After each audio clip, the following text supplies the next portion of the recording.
Enga mana, enga eli, o te rana tirama. Tēnā koutou, tēnā koutou, tēnā koutou koutou. Kia ora, here mai, to the Right Honourable Minister.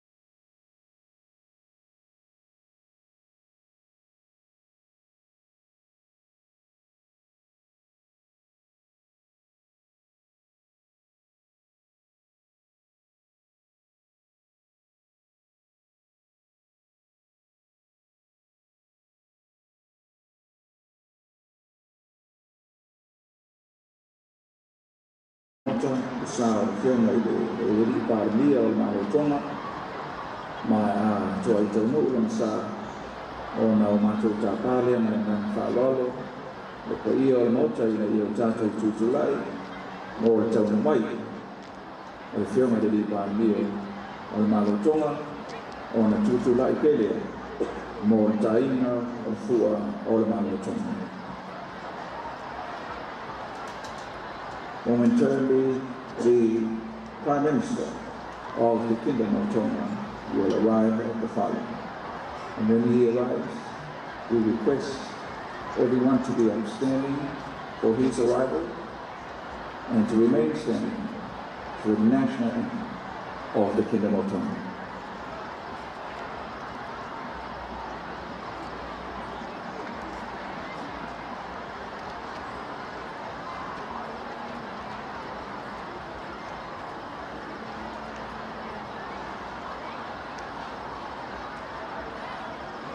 Whawhanga mai tātou au savali, na mese ai whanau a onga, I pule a onga, ma whai a onga, o leo le a tono mai e tātou malo o tāi nei, ia tana vai o malo le a tono mai e tātou malo whalongia.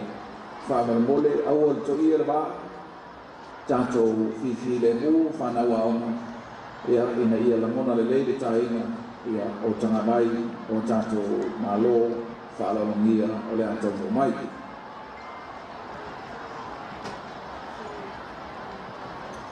Can we ask all the principals and the teachers to help us? So certainly for the bill.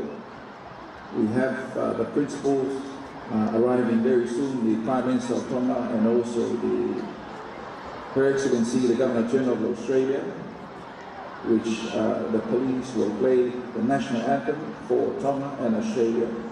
And as they arrive, we request everyone to be silent, please.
Tausaga tu paio mota ina i o tātou tūtulai. Mo o tau mai, le whionga i pārmi o Marotonga. We be abstaining for the arrival of the Honourable Prime Minister of Tonga.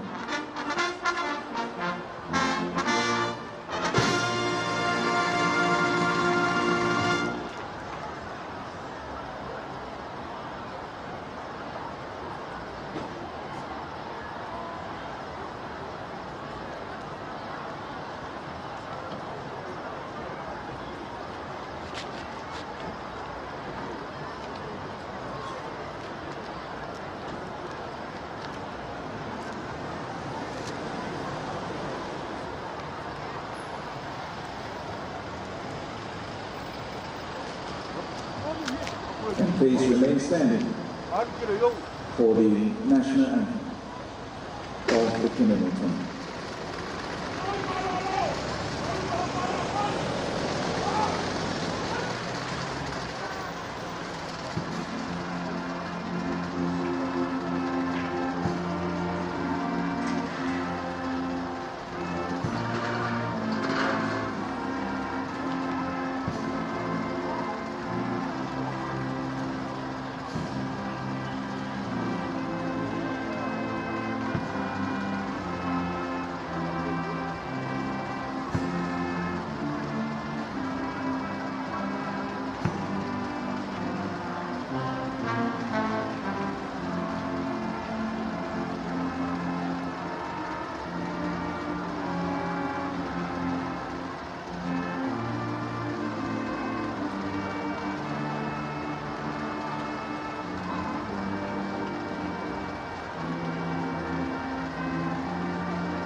Mawapito to the Prime Minister of Tonga, the Honourable Lord Whakawhanua, and his good lady from Talofa.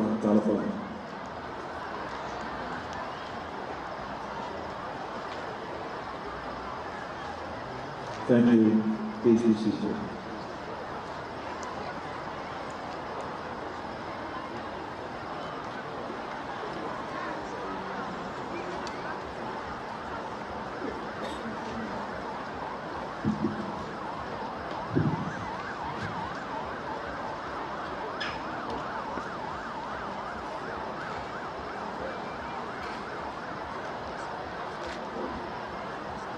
Ia, e whapena fo I sa mātou Tausaga I le. Pei o le mauta lea, leo tau numau, e tau numai, e whionga I Kovana, o le malo Australia, ia, mātou te talo atu, na ia whapena na tūtulai le tātou mauta, ia, a o whiomai le whionga I tamaitai Kovana, o manali, ia, o na tūtulai pelea, mo le taina, o le tanawai o le malo o Australia. Shortly, the Governor-General of Australia, Her Excellency, will arrive at the following, and as they arrive, we request everyone to be upstanding for their arrival and to remain standing for the national anthem of the Commonwealth of Australia.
Ya, Tausaga tu pai o mota, ia o tātou tutulai mō le toa i tau mai, o le whionga i kōwana o le maro Australia. Please be upstanding for the arrival of Her Excellency the Governor of Australia.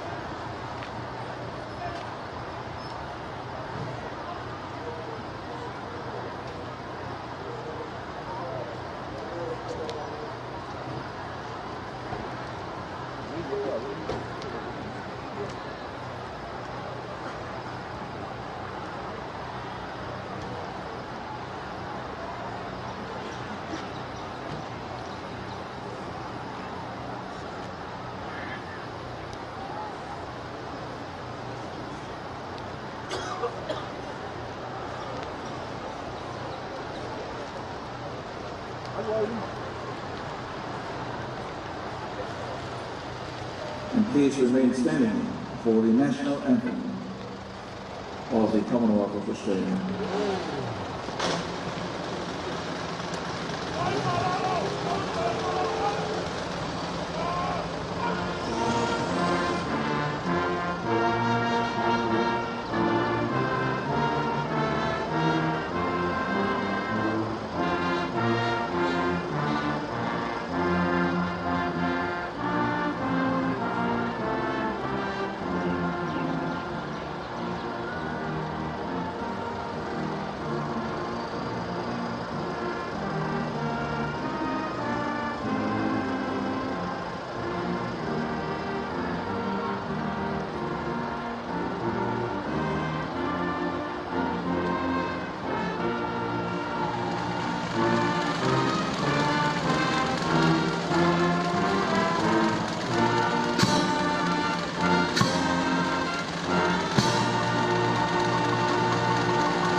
Ya, whaftai, ya whia mai pai o mota.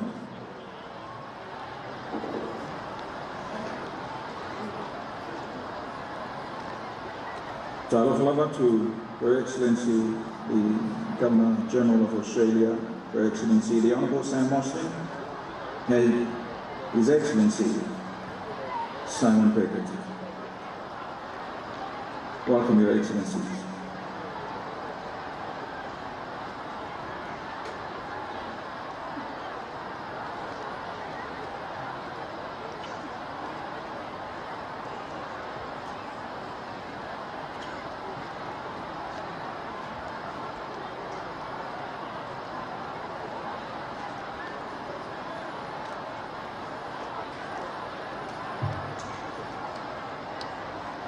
Ia leo toi mau pa ia mota e mesi foi fa anga se tatu tunu o poto i te whaunei ona toa i tonu lea ola na whionga i lea malu le malo mal misioko a whai e tonu o la sa il mota ona o ta whale man whalala le pai o le balawia i mei o tatu tutulai mo le toa i tonu o whionga i lea malu mal misioko ia e whape foi de taina o le tangawai o le malo o Tutoatasi Samoa a toa ai ma le ACC o le tulai whalolo o le malu o le malu. Shortly, the head of state, a whionga tu maleli whano, so le viva le toa le lua and Siofo will arrive at the whalo. When I say arrive, we're going to request everyone to be upstanding for their arrival and to remain standing for the national anthem of the independent state of Samoa, as well as the inspection of the police caravana by the head of state.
O te wala watu koe o motai na i o tātou tutulai. Mo le toa i tanu o lana pionga i lea malo on the circle. Please be upstanding for the arrival of the head of state of the independent state of Samoa. Pionga tu male di whanu sora di vale toa le nua. And the circle.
after my prayer.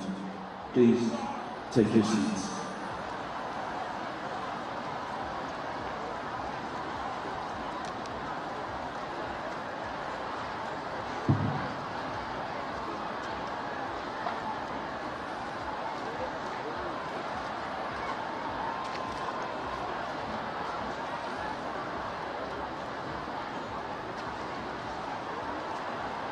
Le mamanae o ena le pule ua la seero tunu ia te oe i le tai ame se ilangi masula lo ma awa ua le nau mati lo awalitia ua tapu la langa lo mala malama ua topule lo whamaoni Maua au tafe lo lofa tu noa ia Samoa. Mola na whainga malo. Tu lona oe le Tutoatasi whaia. O pau tia whau. O le malaya o le whau tu ngā tangi o Samoa. Ina o te toi fore tu mawha whiri malaya i tia runga.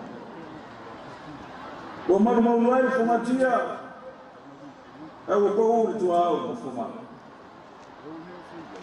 o fai lo sana foto lupe ana ui le popona o tai wa ni le sei ni la ma wale ngate le vai fare le tapa u fasi ora mamma le lafo lua le poto le aso o maluma le aso o mati te mani wa walitia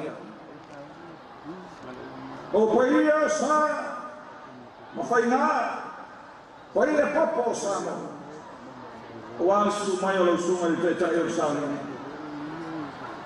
mal paia o faina le tofi le tu dai o e kale sia e tu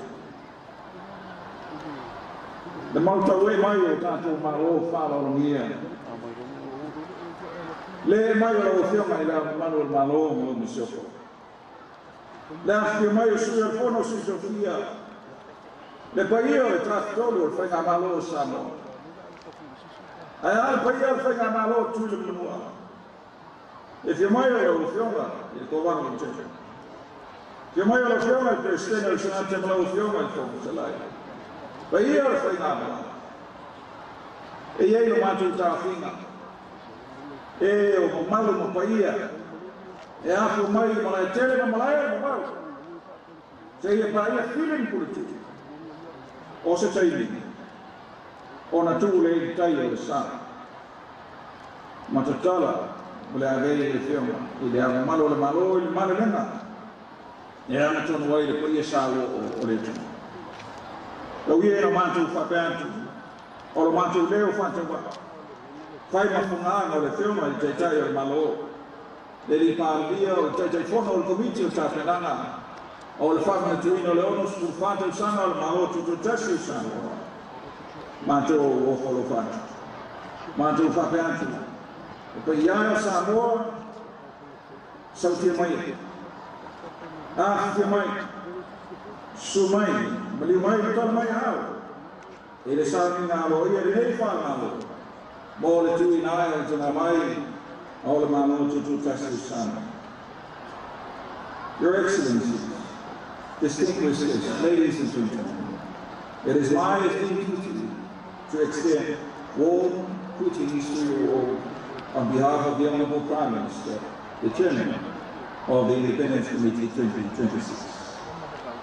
Special talofa to all our esteemed guests of honour who have traversed many miles across the blue Pacific continent to join us in our celebration this year. Welcome to Samoa, Your Excellencies. We also would like to welcome our Samoan diaspora joining us from afar through our platforms. Talofa. E ia tau la tele o te whaleuingai le whasisilanga lo ia whalau tele mai lana whio mai leo malo. E aro ia i whamatuina o Tutoatasi e le nei tausanga. It is my honor to announce the proclamation from the head of state to honor the celebrations of our 64th Independence Day. I shall read in Samoan and in English. Ele suapa paia o le tua leona malosi malala le alofa e whaara ona o le kude o ao i le lalalanga e iai lea i le tua na au ia e a whio i lea o malala ma o pulenga e whaara aina i tangata Samoa e te tono o tua oi i whasinubia no iana tula kono o se toki paia tu whasoro. Ona ua whaali e tautai e Samoa le te taua na mea Samoa ma maroa Tutoatasi e whareina i tari tukuna mauaka whakeisiana ma tū mana luku o Samoa ma ua tā mau i le wharae o maroa Tutoatasi o Samoa o Samoa le atu keisiana e wharae le tua tama le ano ma le angana koe ia. Ona ua whona wharae e avea masuio tangata Samoa talia ma whamaunia i whamaea o maroa Tutoatasi o Samoa i le aso rua sikuruwaru o kutopa awhe i maselau o musikuru.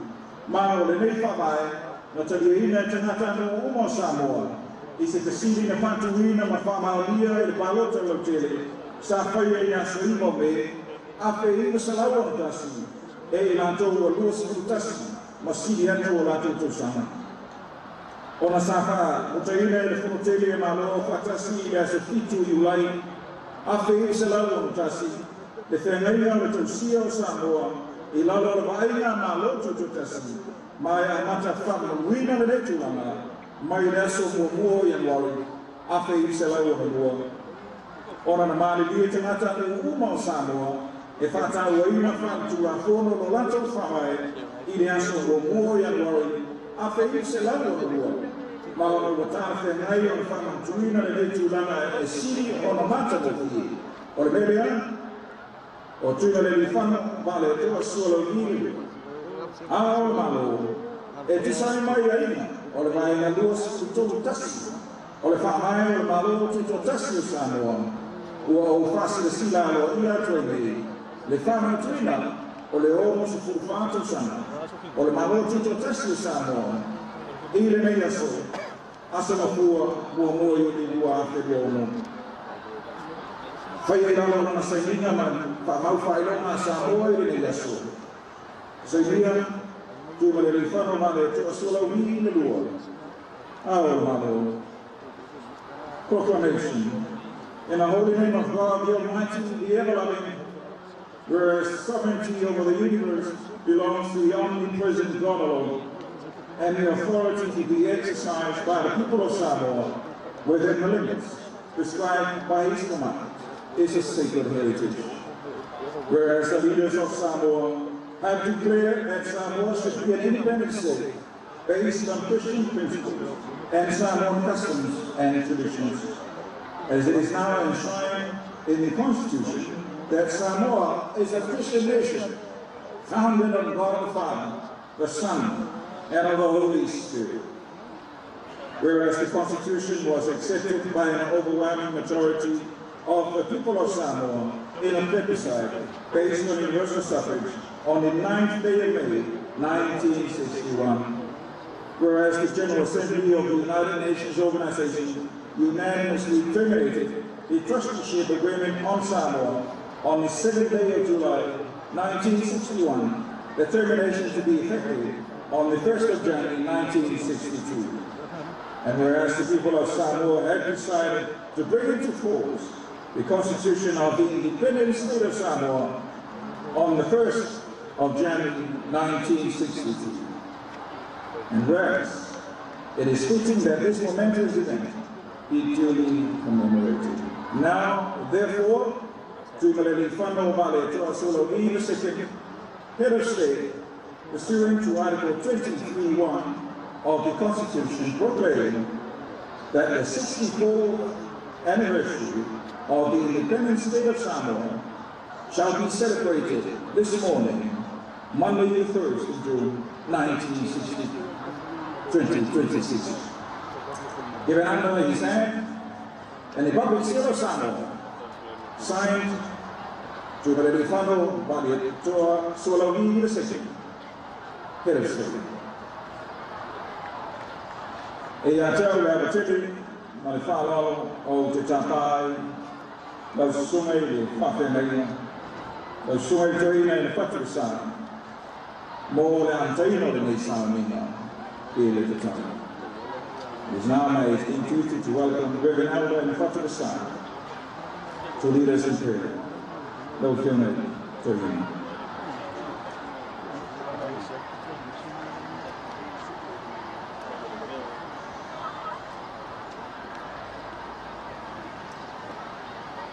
Ola tātou tāpua o le atua.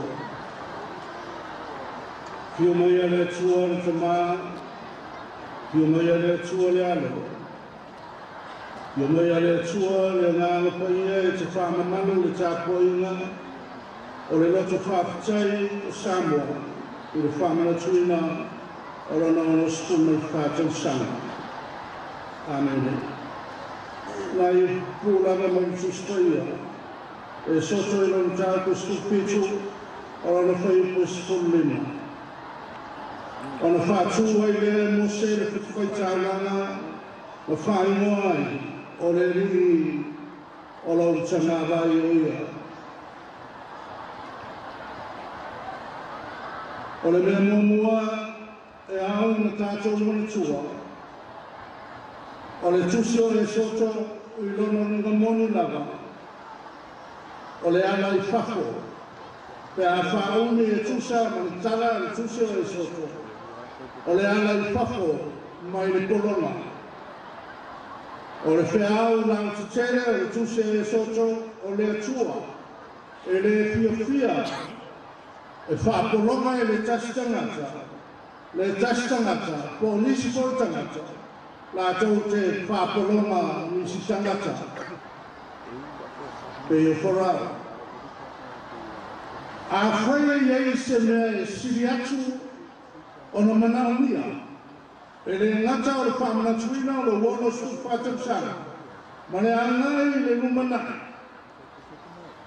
Ia whamaoni o na tausisi no whawai. Whātino no whawai e le pisota inga ma le atua siri ese. Samoa e whawai le atua. Awa tau tonga tutusele. Ma le ingoa na whaingoa e mose le katuwhaitālanga. E na ua maua malo. Taru lima pātasi, lima pātasi. E pei o whaia e mose a rona mahua. Au tau i o sua le taua ma tangata o Israel, ma le nua maleka. A si inunga lima mose, o malo Israel. A vai lima mose, o whaia ina Israel. Se iau ina whaile ngā ruenga a rona mahuro. Tau pinunga lima mose, se iau ina malo le taua. O whaatu ai e mose le tangawai, o patapaitala, o whaingoa, o le tua, o le tangawai. O le tangawai o le sautonga, na maua mai le atua, na fua mai, i le toto na masa. O tāmau le atunu saini na ia maua le sautonga. Ina le maua, tāwai le atua Samoa. O inoni nei o matua aau mawai. Ma paula valea le ala, ma whaina na nade ai Samoa. I teili tila ai le mananga tāre whātua tua. O le atua, whawai ai Samoa.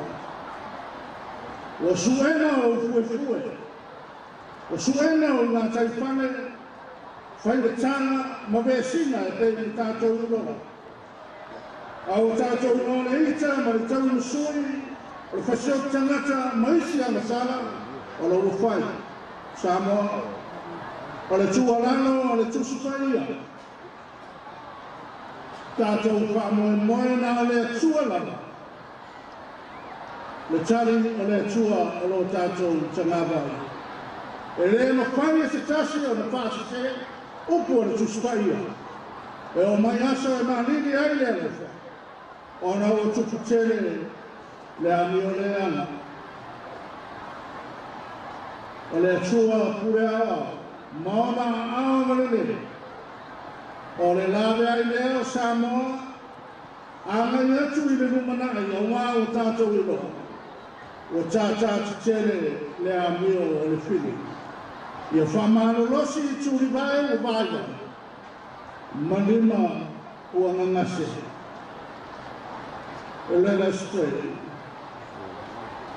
Lord God Almighty, God the Father, God the Son, and God the Holy Spirit, bless this nation of ours, Samoa, as we celebrate its 64 years of freedom. Bless each and every one of us in this place, and bless Samoa abroad.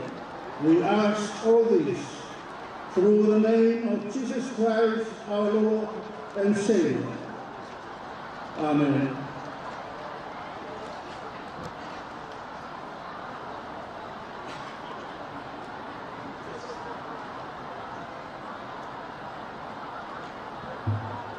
After yatu, sungai Toila, sungai Fatu, mo le upu mesi, ya o taltaloma, tom tawina I whamamoe o tunu. I had the honor to invite the Heritage State, and I feel made there on Manuel Malo, to Marali Fano Valley, to a solo meal in the world. Mola Umanagani.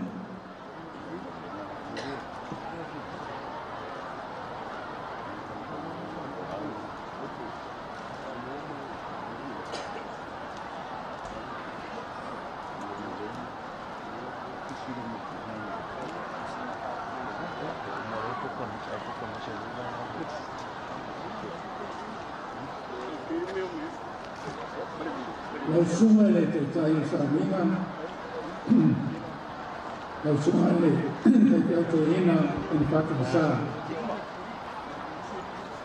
Le paia te tai e kanesia, Pilsiano, ka pere au koe ngā rena katofu ia le atua. Auto fionga I sui o le fono o sui tofia. Lau fionga I le li palemia o ka pineta, ka pere ni stara na lama. Na o fionga I le fono kutarai sui maruuma o le fono awawa koi tula fono. Na o fionga I le whamisimusini ma le wasenga o le whamisinoma. Your Excellency, the Governor General of Australia, the Honourable Prime Minister of the Kingdom of Tonga, the Right Honourable Minister of Foreign Affairs of New Zealand, the Honourable Speaker of the Parliament of Fiji, na o fionga I le ulu o te lau, sui le malo a Amerika Samoa, na o fionga le Lieutenant Governor, papela o fionga I Presidente o Senate, ma la o fionga I le fonga kitalai o mauto sui, the Pro-Chancellor of the University of the South Pacific, members of the Diplomatic Corps, Paulunga matanga luenga mafalapo tonga al malo, pisinisi mo le vaenga tu maut. Papea ne pa ia maulunga o Samoa, ua e papa au I malaya le pautunga tangi Samoa, I tia kaunei. Al whafonga tapo I mai fohi le atunuru I maota malawa, I Samoa nei, papea fohi I matunuru maua. O le paia le walea ua ainga matama. Matama ma ainga. Tu mua mpule I tu au ma la taua. Ainga I tai ma le waa o komti. O paia koi I le anga pulu ma le nofo a maupu. Masua ma le mai tanua ko mai tu langi. I tu au ma la taua. Sa ole me le lau liu sa lua. ai te nane pa ia i mo sa wale a pio na au na mtas a pio ka tui ala la tai to ma upu i mo tele o le o fa ilo lu pe mo o tai ao ma le sei mo ai ka ko pui ai sa o tato wa te puia o tato ma tai sili lana o malama foi o malu o tongo ai o malama o le neita o kou i la se ae o le tu te vai toa o ta langa pa sina foi le neita o matanga o fie na wafua o langa le maa manu o to pule le atua si tidi ese o tato sile pa iai i a tata o manuia i le pamana tuina o le ono stu Tausaga o tatou malo Tutoatasi. Tatou mua ia i nā mua ia na pasao. Ua o se aso i tatau ono le otele ma lanu le papatai ma le pamanu i le atua. I mana tua ai o tae o ia tua o wai le ngalu nei o tatou tua a ma taitai. Sa i dia ma pina wina o tatou malo Tutoatasi ma le sautonga lea o tatou ai nei o se tae o hoi e whamauai o tatou lotonu loto ainga ma le maka na whana o le soifua sa ini malo e toi whamauai le ngona le lei e pēr na ta oto i mata ngofie le au le whamanatunga o le tatou Tutoatasi o le nei Tausaga e whapea Samoa o tasi mo se amatanga pou Samoa o tasi mo se amatanga pou e whapine le au mo le mau le fionga le tua lo whapea mai whauta o le mea me tuale lei mo le mata mo fia lava pe ana nofo fata si lava o usu. Ai se a o a le sotanga mausali lea o le mawakonga o le malo o le taui lea e maluai nuu ma ki o anga e popo ai le ka le sia a le sopapa suli ma whanau o le atua o le maua Samoa a whai e poto a katuatu a whai e tō ese anu poto. Ai lautua me uma i le amana ia, ma le osu singa o le tātou wā, o tausi ai i le alofa, i le whaaloalo, ma le file mu.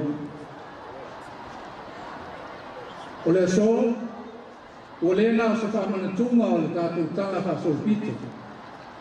Ai o le asfoi e tiko ai whatu mo le numanai o Samoa. O le ale uinga o le amau. O tutulanga na lo maua. Ai meise o mai alo no whanau o le tunuu. O sangisangi ma awa i mai e nei tai ao. Pei o ni tātou noli mawina. O i la tau ia. O le a teu katuina le tāua le nei asu. Ma papale inai e le atua Samoa. E a vea mauruai malo Tutoatasi i le basa Pasifika. O i lato ho ia e paawawina o tātou malo i le lumanai. E sua ai le tuli, malongo le mako pau, Samoa e, au ane i ngalo. Au ane i fiu e whamanatu le nei asu. Wao nei e popo wai atai ai. Nei ngalo yola le afuanga. O le tātou tofu, o na tangi e lea o le whatu, ma le ele. Pāwhtai le tātou tua, lo whawai ai le tātou malo, le atua le tamā, le atua le alo, ma le atua le ngana pa ia. O wana le se anoa, o na taita inga mamana, ma lo na alofa tunoa, ea e fua le tātou whaiwa. O le mea lea tātou whāpau ia toi pēr ia te ia le vi inga mal whamanu. O wā o ia o le atua o manafi, o le aso, o tai ao, si o i le whāpamau. Tai tā ia o e kālesia, Papea lau whengalea stofi le atua. Pa malo te talo. Ma pa nono manu. Mo le file mu. Mo le manuia o Samoa. Lau fionga le li panemia ma le kapineta. Lau fionga le fōtalai. Ma le fono whaituna fono. Papatai lo toki tātunga i taitainga. Ma le whakoina o le tātou malo. E mo le foi le whamalo le fionga i le whamasunsili. Ma le vasenga o le whamasinonga. A walo o tōu wala awina. I le whangaluina ma tāngaluenga. Ma whalapa tonga unga le malo. Pisi nisi ma whalapa tonga tu mohoti. Ai misi a kono whamai. Le pule le malu ali mo pai pule. Ma le maave ese o fioanga ma la lefanga. Papea le atunuru atoa. Papatailo o Tausau taua i le atina ina o sio tātou atunuru. Ai meise o le puipuinga tātou tangata. O tātou toki ni mesina. Ma le tātou sio manga. Ina ia manuia ma saunga le mu. E mana tō hoi ma le loto whaapatai. Sao tāua ma lo ma tātou paanga. O lo sosoani mai pia i kōr kalame e manu iai Samoa. Whaapatai i danga le. E tia whare wina ko i wha ma lo ma whaapatai i o tātou ainga ma wo. Lo papa au i e tunu ma mao. Whaapatai le ala no mai ma le tautua atunu. I marue le nei whaapotonga. Papea le atunu. O ati nae ngā leonga nei uma o whaia o na tātou whātinoina. I a kusia lea e whaina di inga ma whane tanga i le atua kule awao. Wa e mai a te ia mea le uma. A toa ma whamaninga uma, whamanianga uma.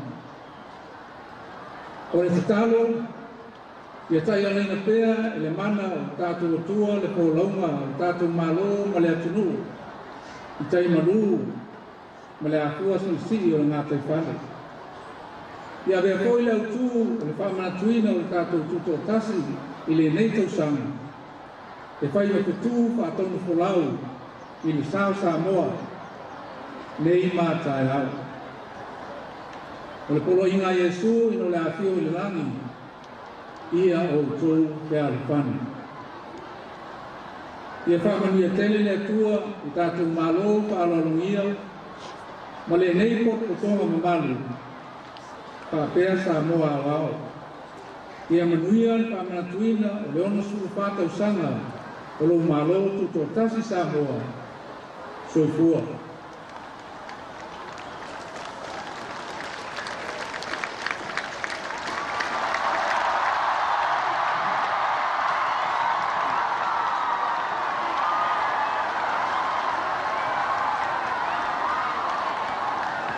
Distinguished guests and the people of Samoa, we gather today as a sovereign nation to commemorate the 64th anniversary of our national independence. This historic milestone is a time for profound reflection and reverent remembrance of our forebears. The traditional leaders, elders, and pioneers whose unyielding vision, courage, and ultimate sacrifice secured for Samoa the right to govern its own affairs. The foundations they established through faith and determination remain the cornerstone of our country today. Their enduring legacy serves as a guiding light for every generation of our nation. In reviewing the history of our country over the past 64 years, we recognize a journey defined by resilience and collective hope as Samoa experienced periods of prosperity as well as times of significant national trials. Through natural disasters, economic challenges, and global uncertainties, the spirit of our people has remained unbroken. as we have consistently drawn our strength from an unshakable faith in Almighty God, devotion to our families, deep reverence for our cultural heritage, and our sacred covenant with one another. This enduring foundation brings us to the core of this year's celebrations, encapsulated in our national theme, Samoa United for a new beginning.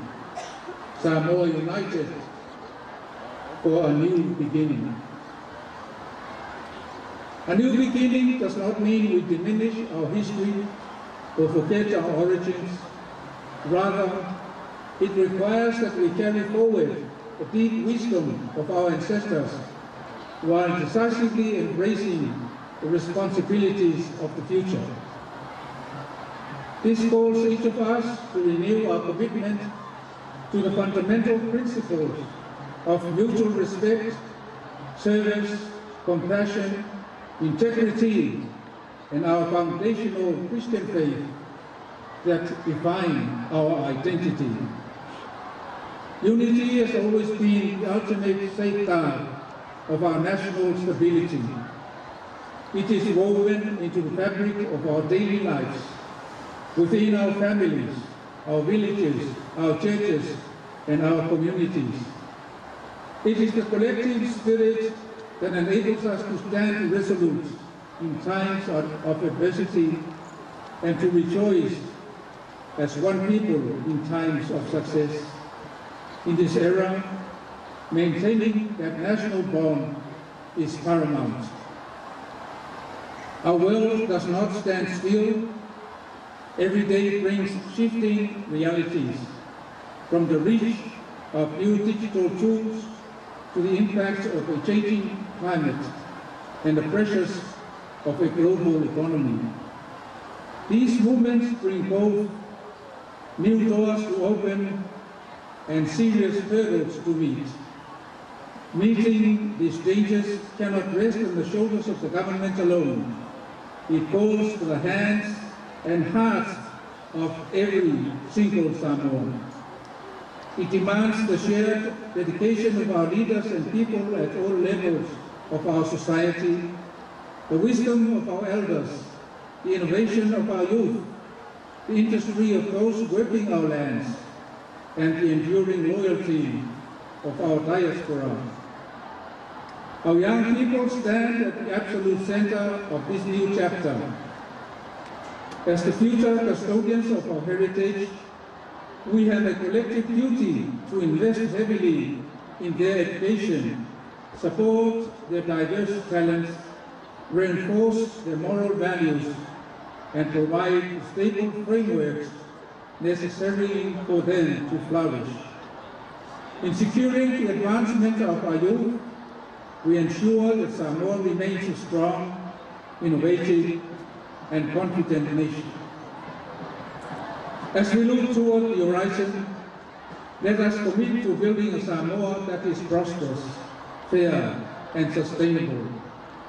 We must strive for a society where every citizen has an equitable opportunity to succeed, a country that fiercely protects its environment for generations yet unborn, and a state that unswervingly upholds the principles of justice, peace, and good governance. On this Independence Day, let us reconfirm our promises to one another and to our country. Let us put aside division and embrace true cooperation. Let us replace distrust with mutual understanding. Together, let us step into this new beginning with confidence, hope, and clear determination. The Holy Scriptures remind us of the power of unity in Psalms 133, verse 1. It says, "How good and pleasant it is when brothers live together in unity." In the spirit of national unity, let us offer our humble and heartfelt thanks to Almighty God, whose divine providence, abiding grace, and unfailing protection continue to sustain and guide our nation.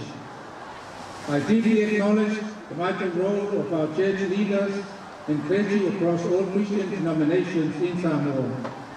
Thank you for your daily intercessions, prayers, and steadfast spiritual leadership. I extend sincere gratitude to the Honourable Prime Minister and the Government and the Honourable Speaker and Members of Parliament for your leadership and service to our people. I also acknowledge Your Honour, the Chief Justice and the Judiciary for your steadfast commitment to upholding the law and preserving justice in our land. I commend all government ministries and corporations, the private sector, the business community, and the wider public for your collective contributions to the development, security, and well-being of our country.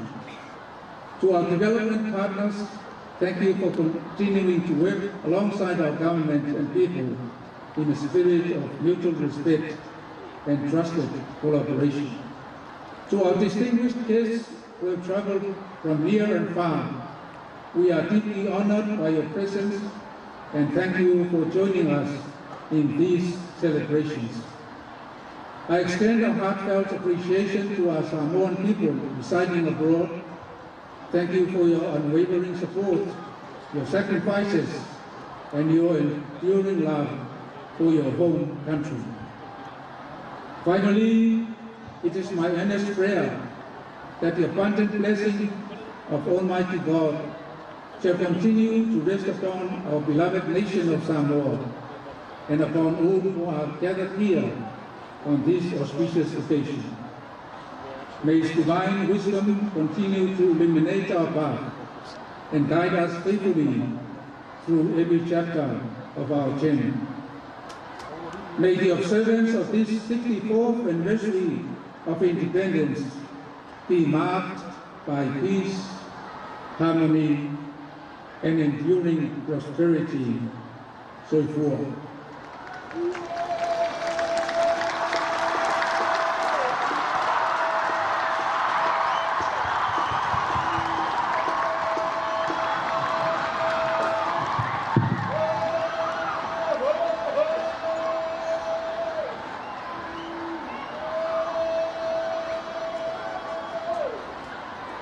After yet, we will film the Malu, more Malalenga, ya le fo to to Palpala, Taco in our Motole, if I prefer Taco in our Samoa. Ole Sisi Naio to Navai, Ole Malo to Tutoatasi Samoa, e Pine Elo Sautonga, Malapulenga to the Mayele to a Pafoya Malo, Olotofi, Ole Asaunia. And if you're going to pau fascina, if you're going to sue your phone or Sofia, Sumay Manitor, Mori the Lua Manitor.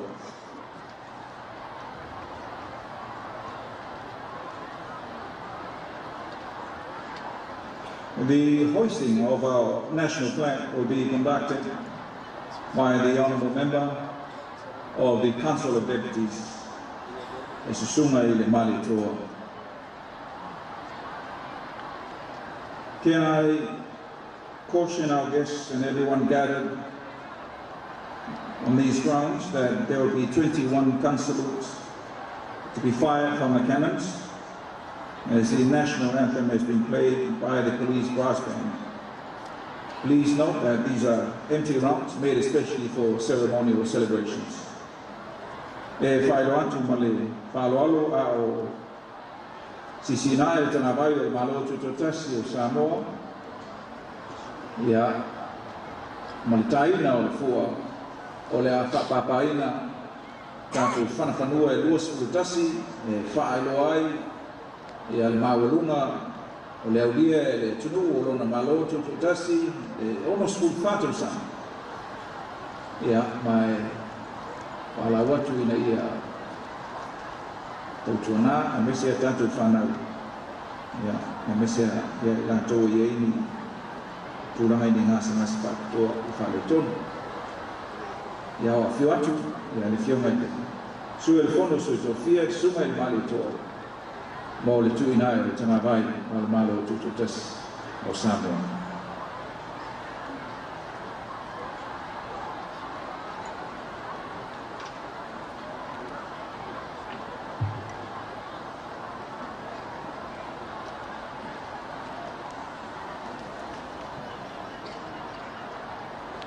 Nga mai aloa, na fou mai lo leo na tatu se vali whalao. Ia o le tau whiwhia mai whanau aonga i tai au nei. Ia i whiwhia le fou a mai e le tua le lau lau le lei nei tai au. Mata mo whia polo, ia a whaasolo mai e loa tatu sobe. O te tapa ma whalao le pia mota, ina ia o tatu tutula, mo le tui nai, o le tanga mai o le malo Tutoatasi. Please be upstanding for the hoisting of the national flag of the independent state of Samoa.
Thank you, please be seated. Aftai a mai pai o galalia.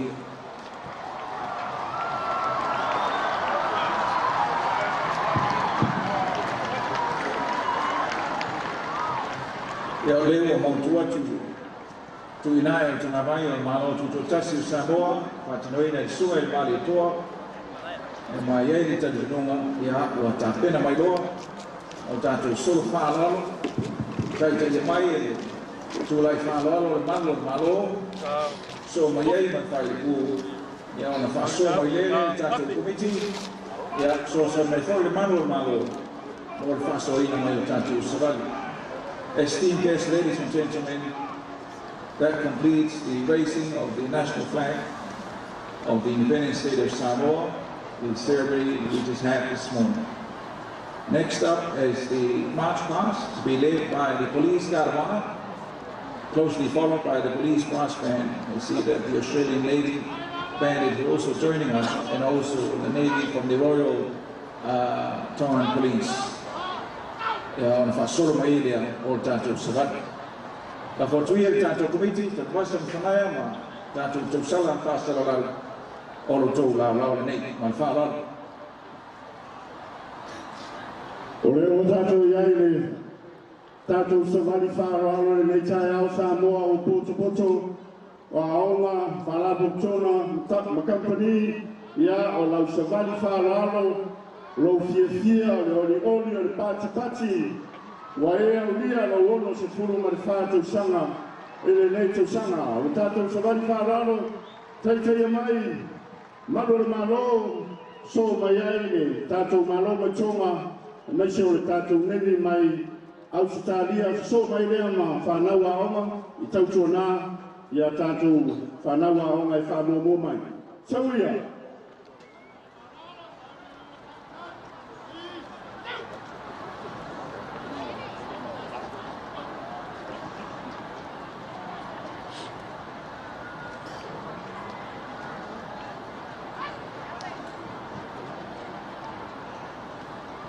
Ia nau angatu, leo mai le sukumsina, afamsanga le ataua, le mese foi, ia salilo, nomen, ia o la ua le ataitaia maia, ia mese foi, ia sunga ia ngalmanmana pali, ia leo fau mai taitai, ia le tātou savali, ile ne tai au.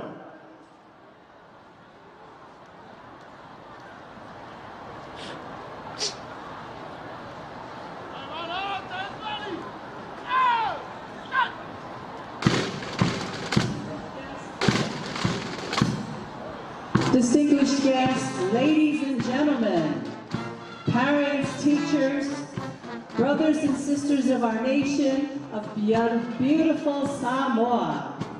We welcome you all to our Independence March this beautiful Monday morning. Please sit back, relax, and let's celebrate the independence of our country, beautiful Samoa.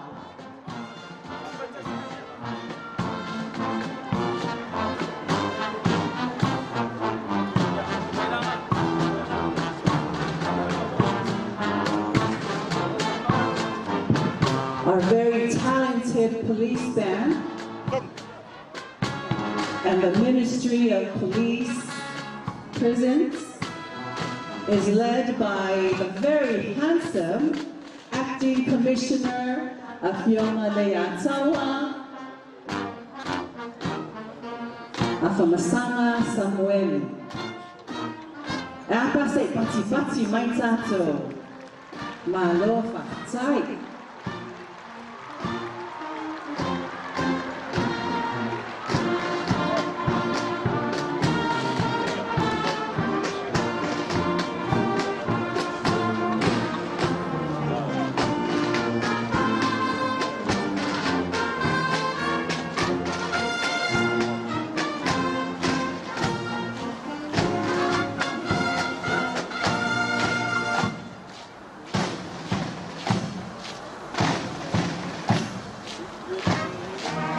Ia le waina le mawhaia na whangaloina, I kausa na uma, I le nei tei o le kautana tāna tuina o Tutoatasi Samoa, I e pēwho na iei le nei te sanga. Le wasa whanau ono se fuma whātou sanga, le mamao na aumaya ia le tua, le whōlama Samoa, lea o tau mai le ono se fuma whātou sanga. Ia o lewa whau mai le sanga, Tunga ya Tausaga le Tausaga, Nasalilo nome, ya suma malmalmana pali, lo kaita yatu, ya somo ya jua, tunga ya mua.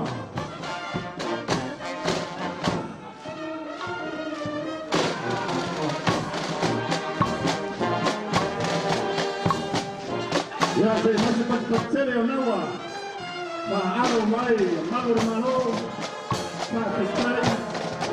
Le titi no Tausau, le Tausaino le ono suma Tausau o Tausau.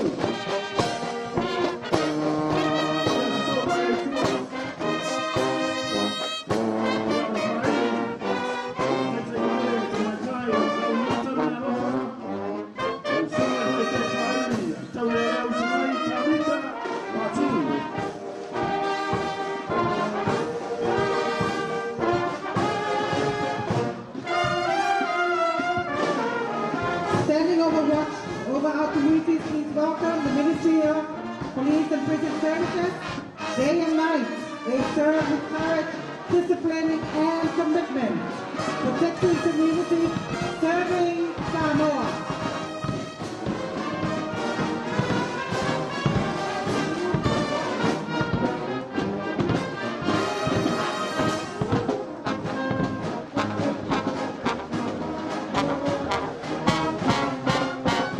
Ladies and gentlemen, the Australian Federal Police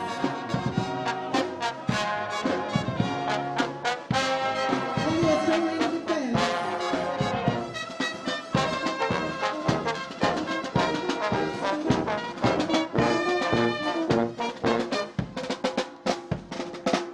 Malo Lele from the friendly islands of Tonga.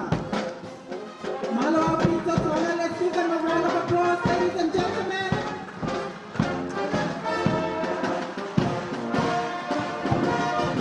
Malo Pizza, the Royal Police Band from Tonga.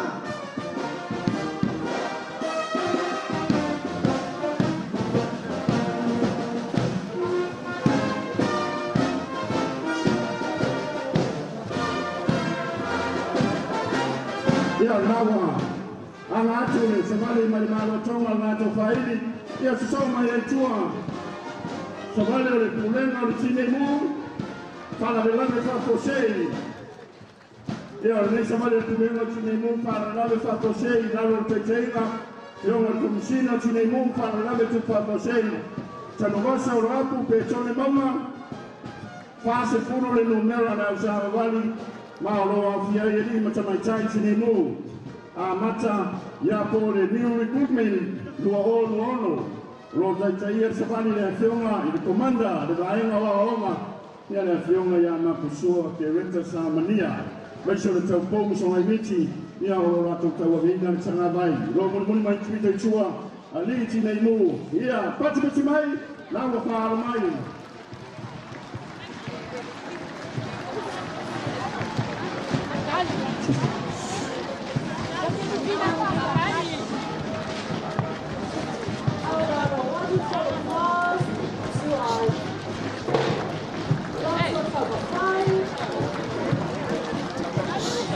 Sai lava mo le auaunaga ma tamofie, sunga ku le aonga, whapea whai aonga.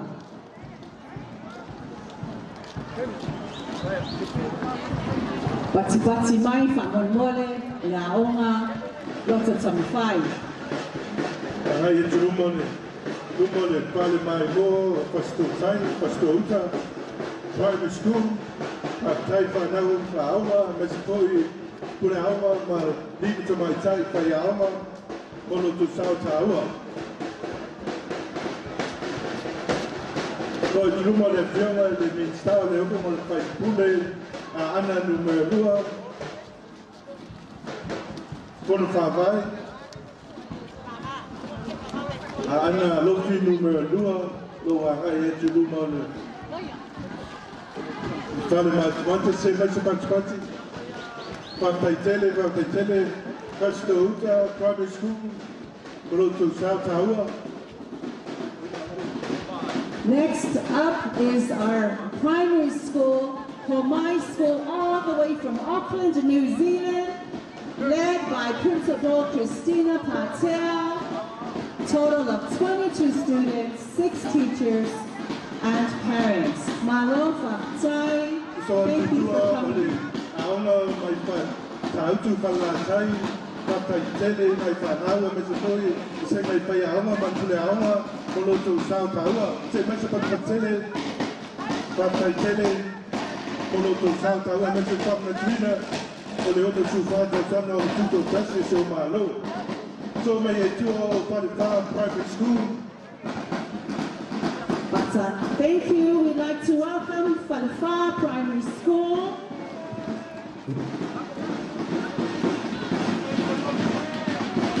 Led by Ms. Mesepa Sula, 8 teachers and 225 students. Pamalo, Whaktai, Rawawionga, Kulaonga, Whakea, Whaiaonga.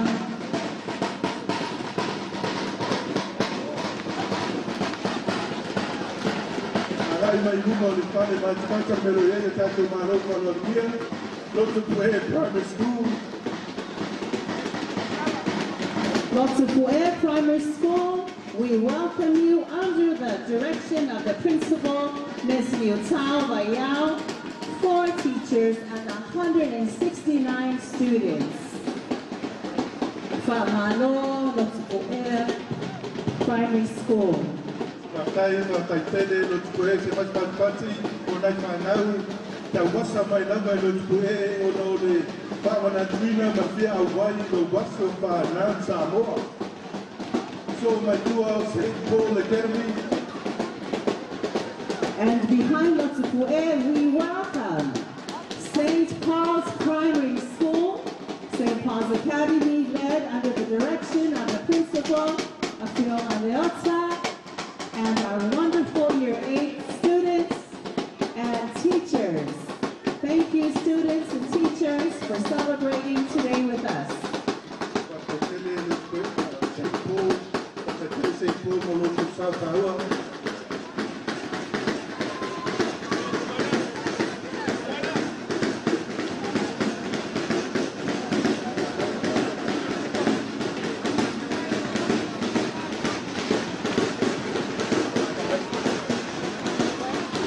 We welcome Moi Moi Fo Lincoln High School. Thank you and welcome to the beautiful islands of Samoa.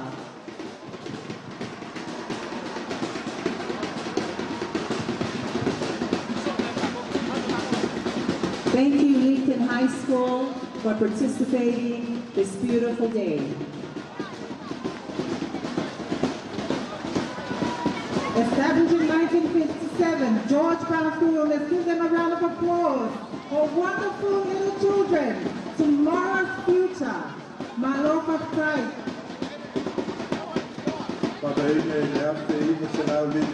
This is Samoa's future.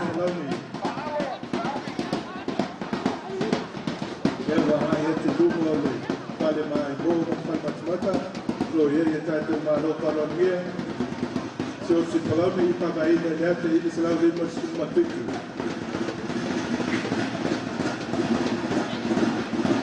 Pakai tele so si kalame nolo to sao taua.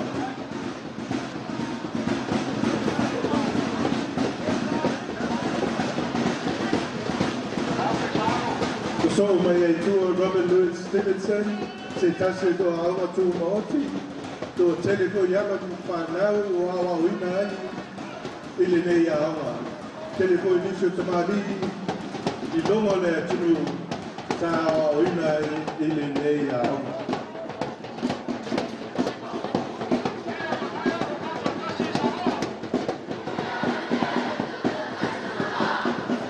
Marofa Tai and George Brown Primary School. Marofa Tai sunga i whai aumata. Sunga heri pule, ia mesa whai aunga ma tātou whanau. E le ngalo e le aso ia tau tau whanau. Tai.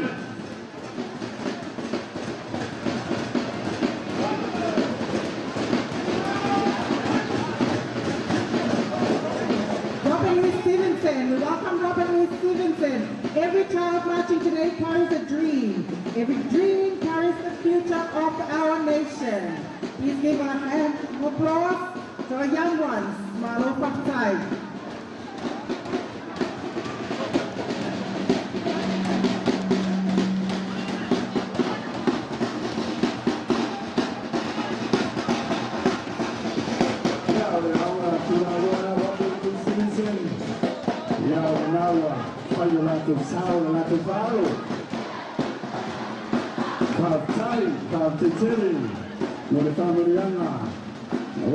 Tutoatasi.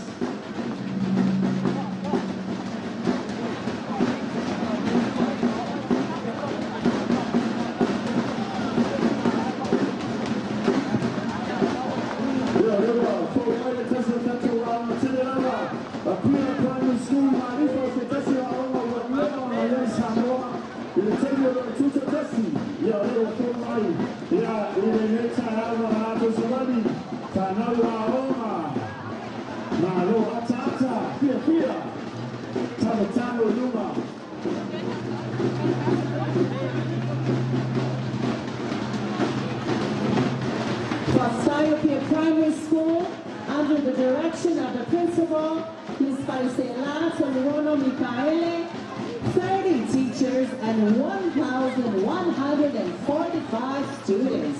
Ladies and gentlemen, how about a hand for Pia Primary? Malo Tamaiti, Batai. Tele mo na aonga Pia Primary School, tele todo kumadi, pai da uno na auina ni aonga.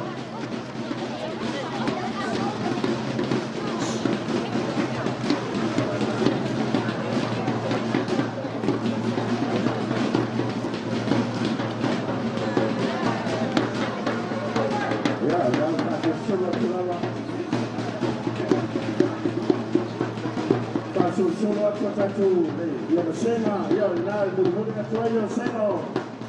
Lili matamaitai kwa ya oma, pa kutai, ya mayako. Kashini ya oma walewa maitema tatu tutoatasi. Ya ana mai, netuma lo le ba, ba etasi ya kono chi. Tai kama loa, primary school. Malo. Sabadi Pia Ileono School Tausaga. From Tausaga Primary, under the direction of the principal, Ms. Eseta Lotiali, 3 teachers and 83 students, all the way from Tausaga.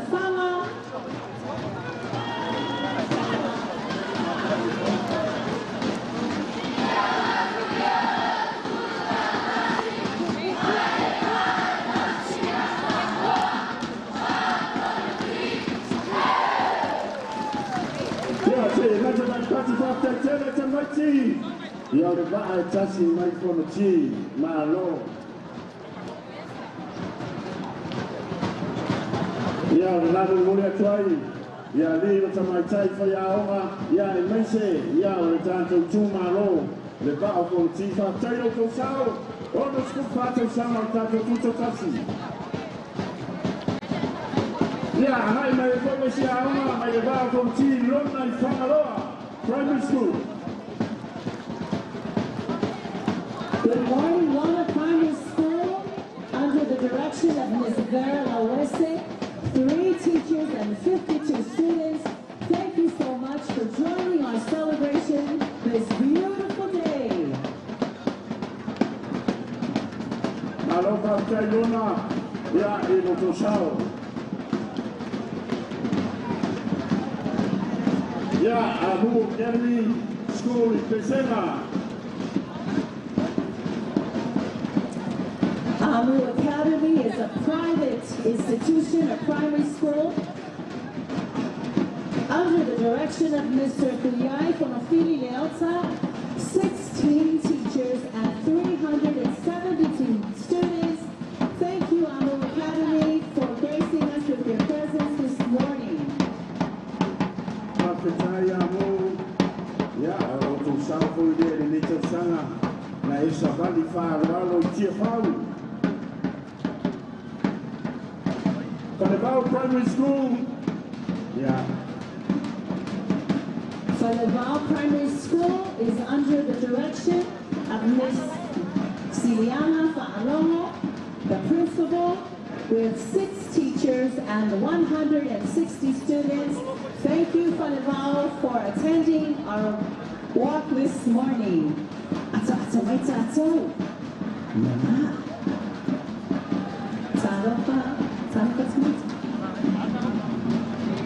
Naya le whaalo, whalewao, whaalo I lalo whasanga I runga ata. Naya lau manta whiwhia, malo whapatai. Tai aro roko ya Samoa. Malo tu sao whajiroina na nono skuma Tausaga.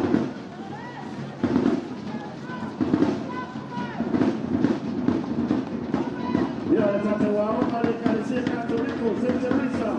Primary School ya kea, ya leo anga mai, ya teteia mai, tamai sa, soma I aona, ya mara, tamai tali, Maria, Primary School. St. Teresa, their primary school is under the direction of Sister Maria Tivana. Thank you for coming today. You all look so beautiful.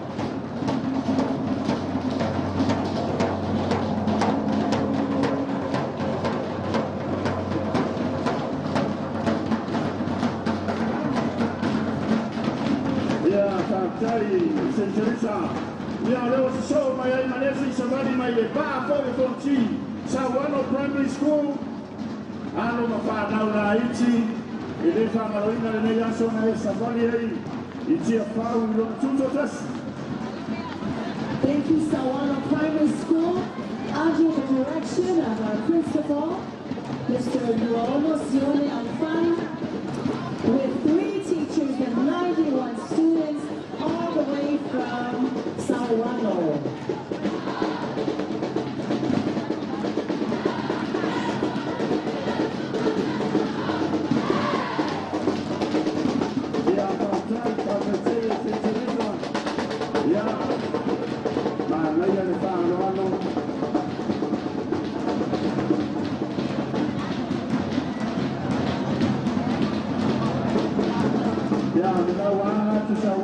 Sawano Primary School Numa Matori.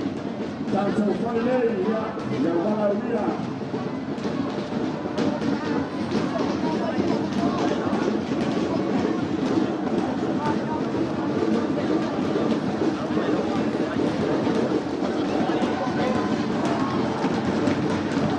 Hello, Patai, Patai, Tanto Mota, ya, Naifanawa, Fadia Natu, Falola, the child. Yes, so by now Primary School.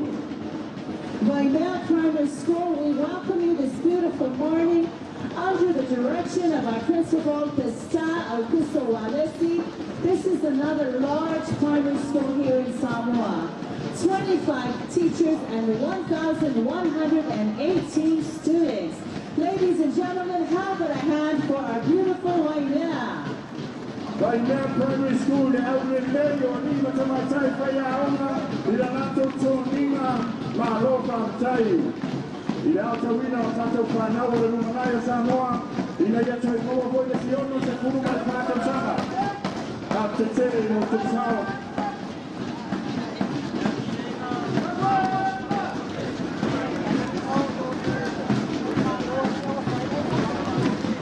Yeah, they want to know. The marching girls are the Tutoatasi. Thank you, our marching girls from Tutoatasi, under the direction of the school inspector from Pesta and the principal from Patamea and Tutoatasi Primary. Thank you, Tutoatasi marching girls.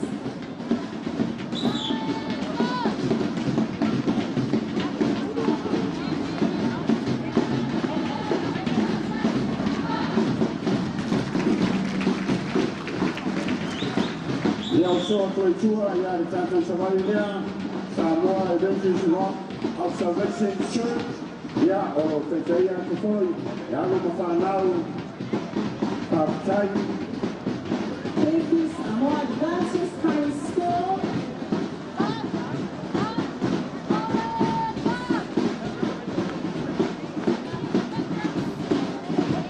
Yeah, Rohana, my Tutoatasi, Aona, Bodo, Tausaga.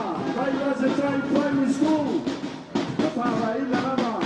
Here it comes on the Lua.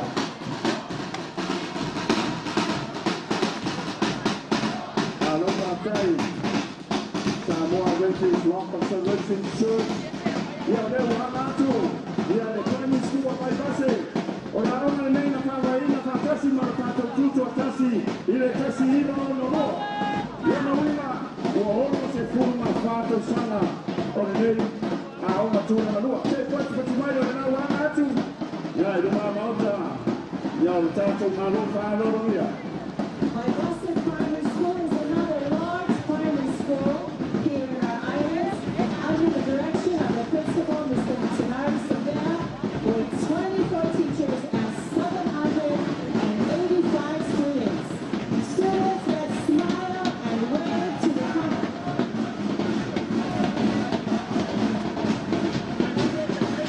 Thank you, my Boston Primary School.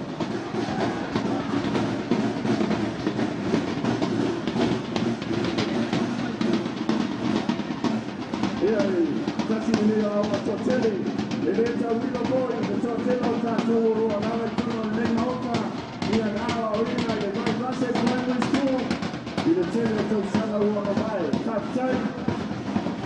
muni atu ai tua na masena o rima te mai taifa i aonga. Au le nei le rato Tutoatasi i le nei atu tae au. Mata atata lau te fonga pia pia. St. Mary Primary School, Sabalalo.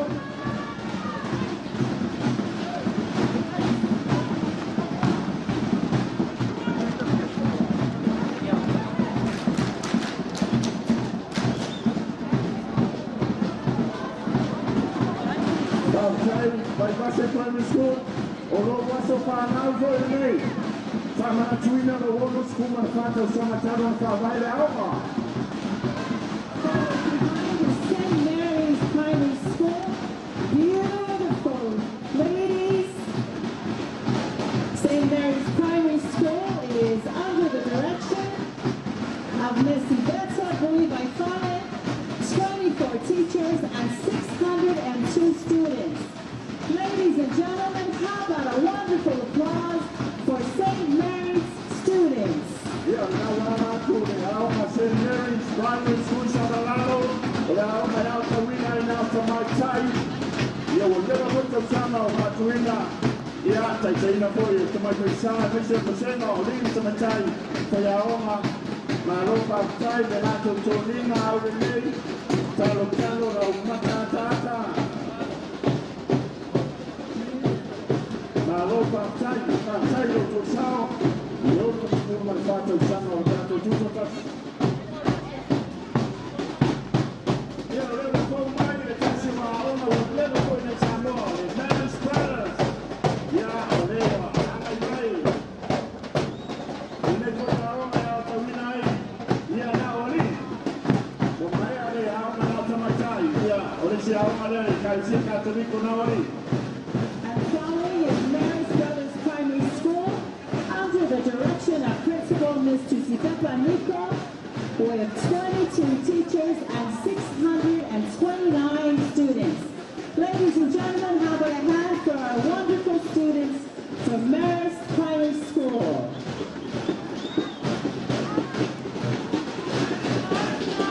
Thank you, teachers and principal, for bringing our students today.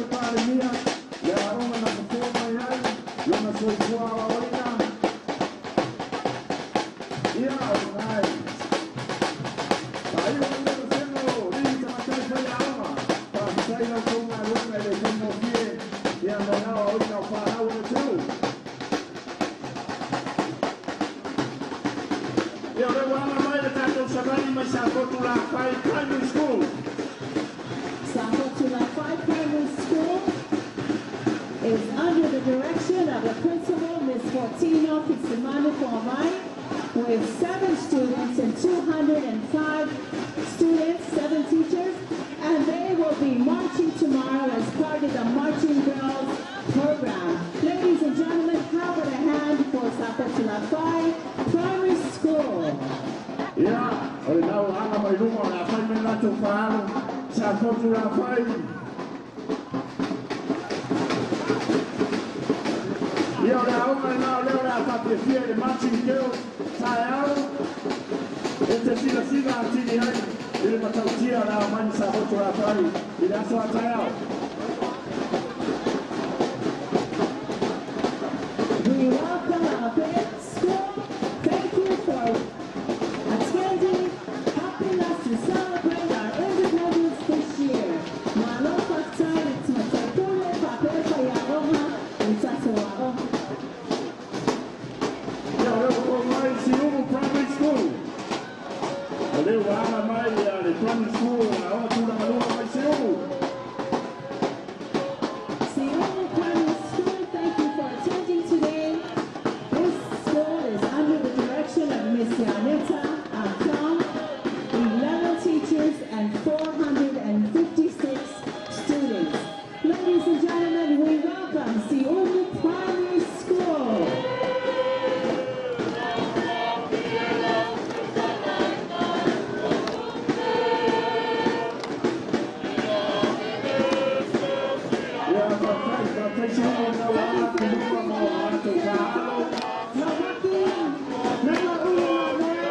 legacy of courage, leadership and service and help shape Samoa's journey towards independence. A legacy that lives on. Ladies and gentlemen, give them a round of applause.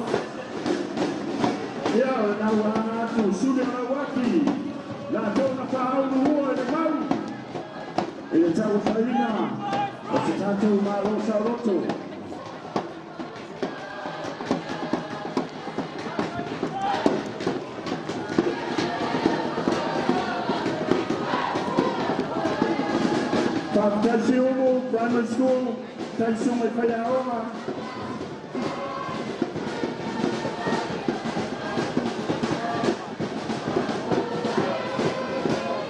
Please welcome the Samoa Seventh-day Adventists, led by Pastor Samuel Tausaga and Pastor Iuni through faith, education, health, and community service.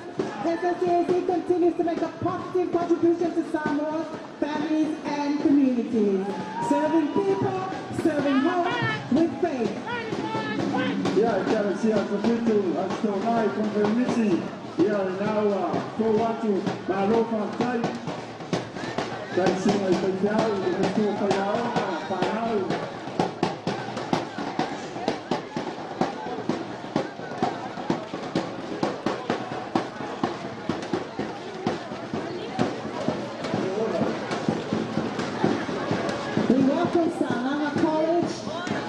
Direction of Miss Tutoatasi Finau.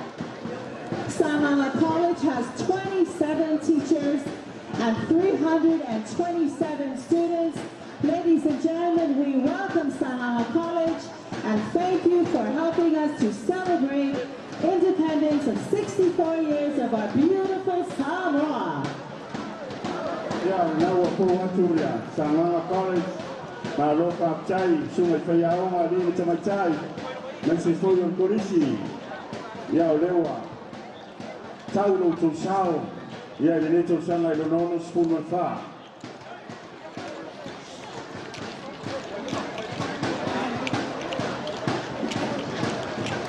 Lewa, Maya, the new Sonawa.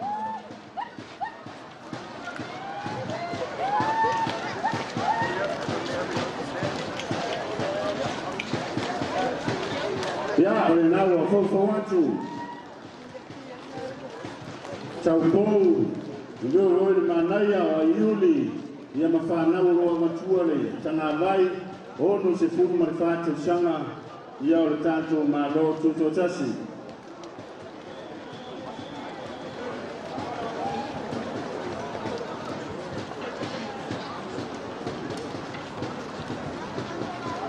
Now Tatiatu. Sanalo Matua, Tadioa, Yamari, Nu Solawa.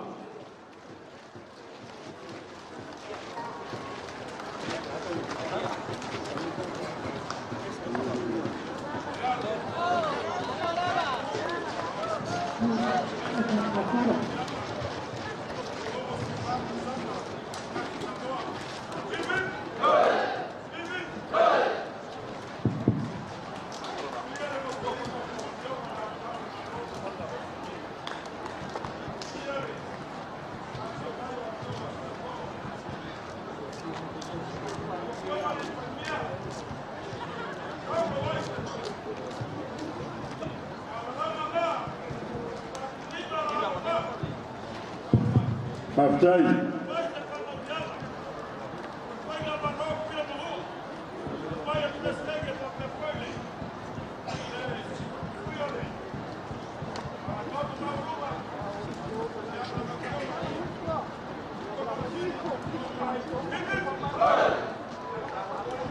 Baptized. Kalau Makua.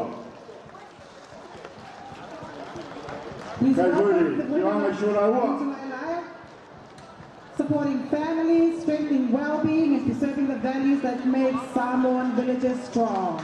Service with heart. Give them a round of applause, ladies and gentlemen. Faftai Tele. Kumije china mwele, afyoanga, utunai nai, ya ifane halili, tafia fane halili fua, talo ma ata ilunga o lewa udia le ono skulu marfato sanga o lo tato Tutoatasi.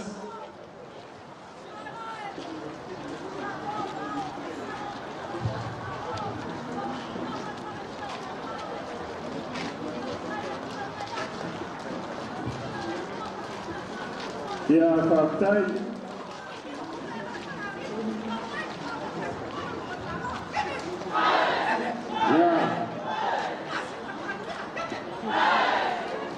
Ya faktai tunalae baile wepen ngai mata ilo matua te ole loa pati mai ya ole wa atu.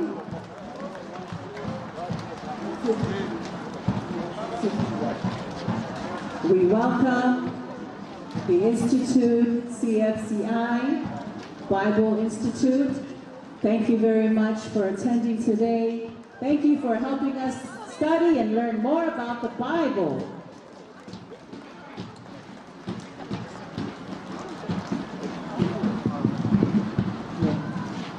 Ya ona wangatu ya tasi o tatu aonga tispia ya olo auta wina foi ya tole talele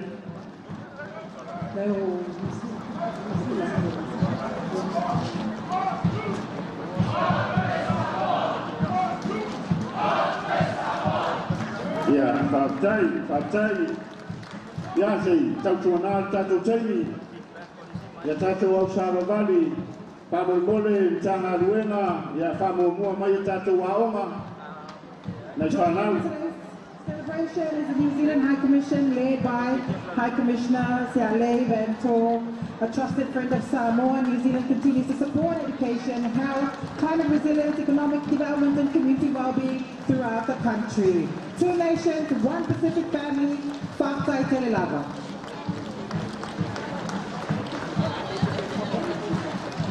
Welcome volunteer services abroad, Whaktai Telelava, for joining us on this magnificent morning.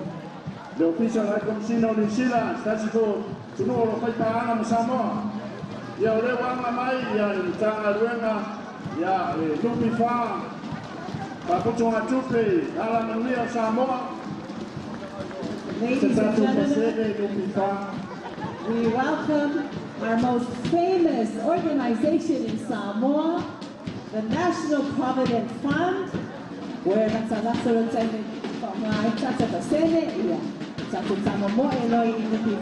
thank you very much, Nupifa staff, for your patience and your unending support for us. Ya ole Nupifa na ya ole wumuatu le zoma le ofisini ya malu Christina.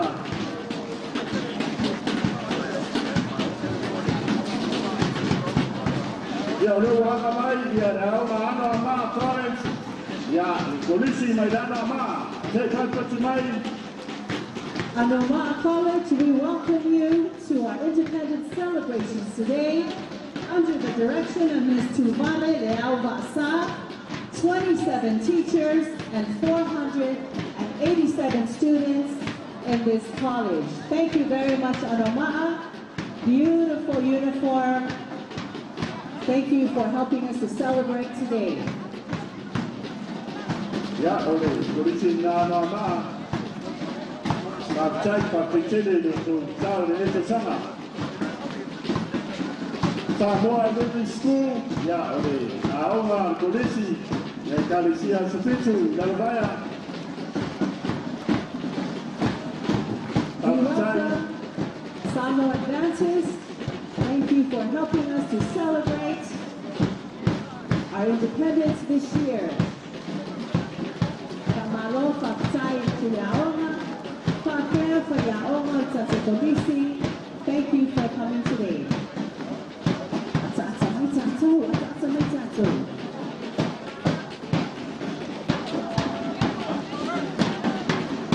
Hello, Maro Martai, polisi na waya le kalisia supitu.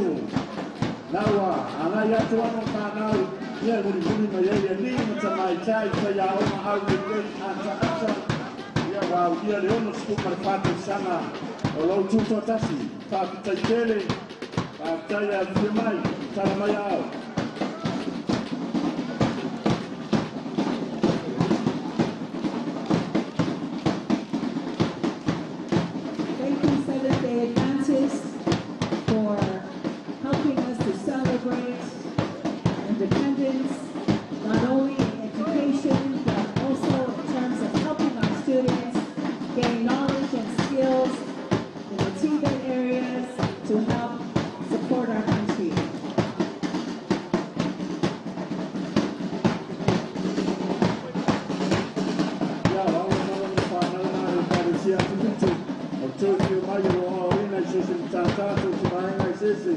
ia wale manuia o le tunu na Samoa.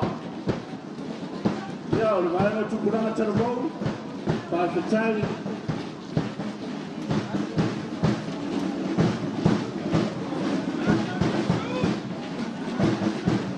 Whaamātokoina o tukuranga taravou, a wale nei wae tau, i leo toi whaingo fie.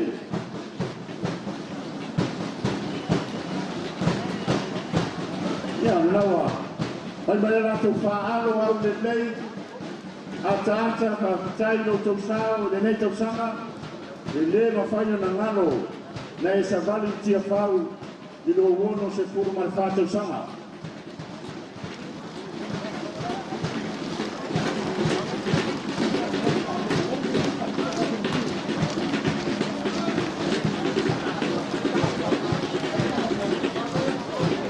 Ia, nau tanta mai, kasi to e kare sia tō tele tu kuranga. Tere foi ala tu whanau doa ma vaenga, i te pue ai o langa o tu kuranga. Alo ese mai whawhita Iuni. O lo whianga iei tono o tātou tunu, whātai, whātitele. Ai mono tu sauta ua. Ai ta wina ni taksaki mai mai ka nau. Nau mai ni. Tai au, segi ane le la, o mai lava ni lei kaini. Leo mai tau tātou mālo no tūronganga. Tātou te pāmanatu pātasi no Tutoatasi. Pāpaitele no Tausaga. Ito e mai te patpatele, ka tai.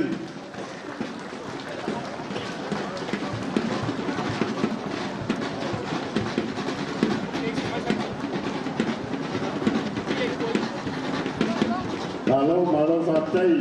O trai mai le tūsai. Na aula polisi Samoa. Tasi nei e polisi o nega o na whāwai mai Tausaga. Tausaga i tele. Tele ka tāi o nea tū. Tā a oina i nei polisi. Ti koi ka mai tūne o lene a mea. Whātui o na mārumene. Vai na oina i polisi Samoa.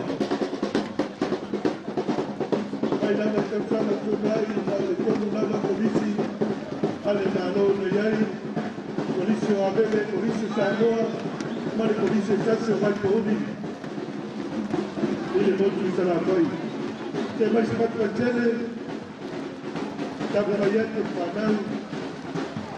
Ia nāro vai nātu i wasenga, o rotai mua, i wasenga o taitai uru, senga iwa, wasenga sepuru. Mai taurina i alo sawa, mani umane nei aonga.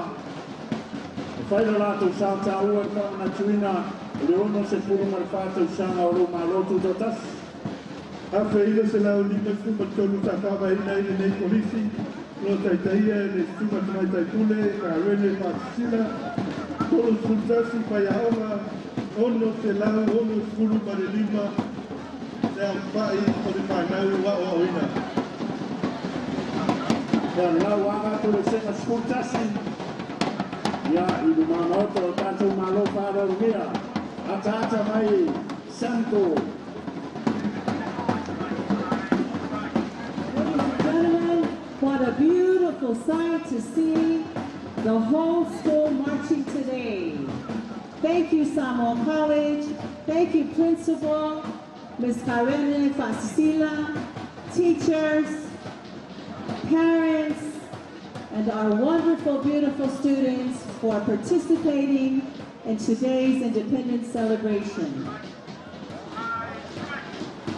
Ia o nau a whāiu atu senga skulu marilua. Ia o se show atu e lea marima senga o whai aonga au le lei o teitai atu e tamaitai. Ia le whionga tamaitai pule o senga o whai aonga. Pātai. Samoa College Old People's Association o le skopa walawi no ai. Mai tauina nisio toto uli toto sina nisi tātou atunu tā awa wina i ko i nei polisi mā lo whākutai. Tia mai se patipatitele ni tātou mauta. E i tō manisio sui o kālemene te nei whākutai.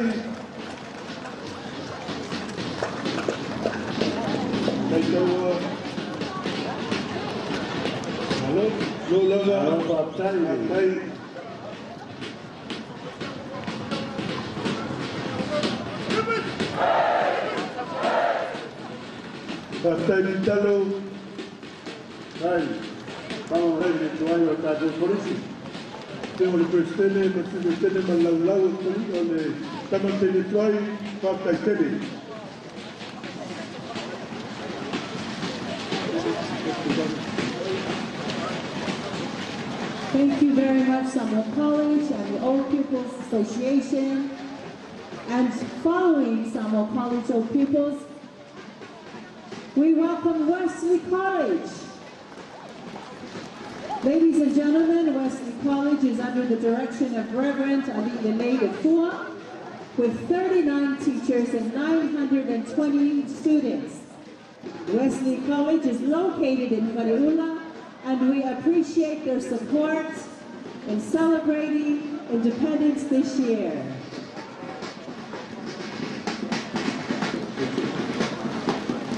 Thank you for the beautiful smiles, students.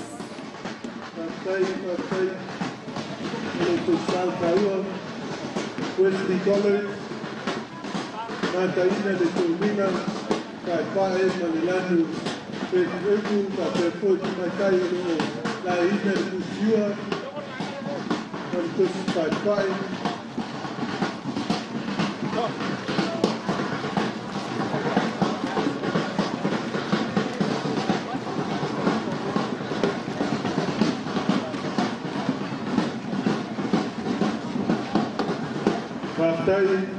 Wesley College,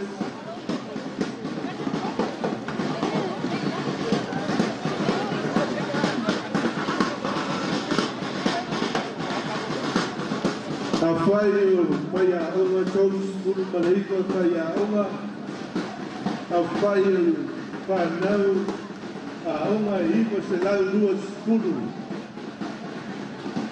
Congratulations, defending champions of under 18 boys and girls. Ladies and gentlemen, how about another hand for Wesley College?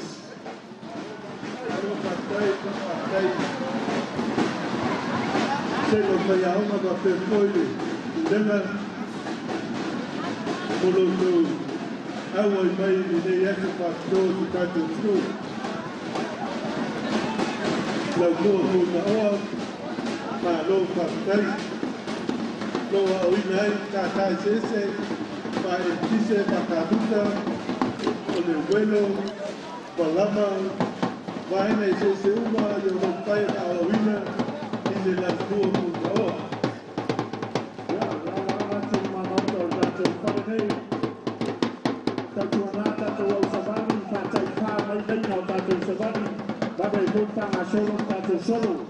Tosani ai malo fa mole.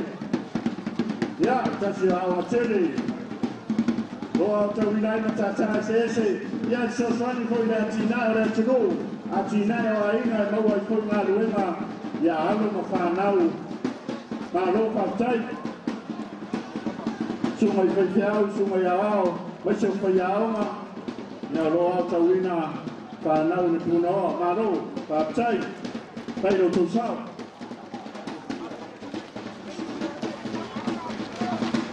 Ladies and gentlemen, we welcome Tutoatasi Christian College under the direction of our principal, Ms. Selepa Tipama'a. Tutoatasi College has 14 teachers, 296 students. Thank you so much for attending today and showing your tribute to our independence of Samoa. Tutoatasi Christian College. Papa ile luate madelima lalo taitainga alifatua ya Selepa Tipama'a ke kufa kwa yaoma dua selau lima sepuluh maleono pa nau lo hawa winai masih patele lo ayatu papa tino lo lato paalo te paalo boy tato kama boy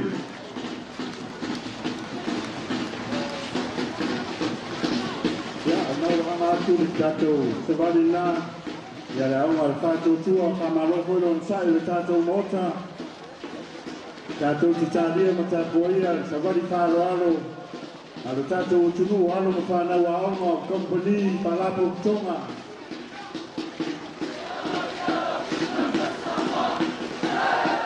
O le tua alo lātou pia ma le ngana whākitai. Wau lia leono se puru mai whā Tausaga o lo malo Tutoatasi.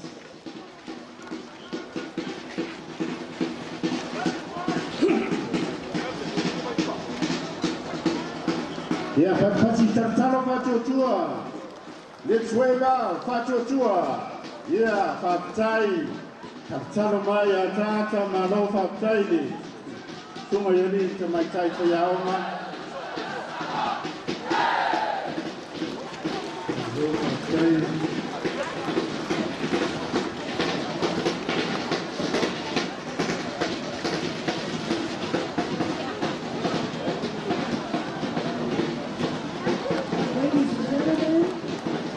We welcome Waimona College to our celebrations today. Another beautiful sight to behold. A lot of our students marching to show their support for our independence celebrations. Waimona College is under the direction of our principal, Mr. Hamuina Tobio Taefu. And in our college we have 39 teachers and 534 students. Ladies and gentlemen, how about another round of applause for the beautiful students of Waimona College.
Church School. We welcome All Saints Anglican School under the direction of Principal Ms. Rachel Hunt Solomona with 12 teachers and 164 students. Thank you, Principal Rachel Solomona and your team and school today. Robert Louis Stevenson College, Onai Maitawatu, Yoro Kawina Inisio Alama Whanau, Tono de Pacifica, Ya Nisipoyo de Malo, Saina Unisila. Robert Louis Stevenson College, na Whawaina, Ileafte, Iwas Lau, Iwas Kuru Maritolu, Lalo Traitaiga, de Whantua, Pia Tito, Duas Kuru Malua Whaiaoma, Duas Lau, Duas Kuru Pitu, de Whanau Awina, Whatai Lau, Kuru Whantua, Mai se foi senga Whaiaoma, Mono tu Sao Taua, e Nei Yato.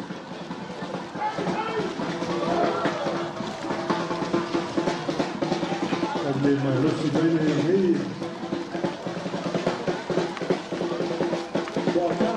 School Tausine, Tautua. Leo hana mai Mamautenei. Yana Mawhanau Primary School Mata. Ladies and gentlemen, we welcome Moata'a Primary School. Beautiful view today. Our beautiful students. Moata'a Primary School is under the direction of Principal Mr. Vanili Tito with 18 teachers and 515 students. Thank you, Moata'a. And coming up behind Moata'a is Sa'afata College. Sa'afata College is under the direction of Principal Ms. Sarah Few.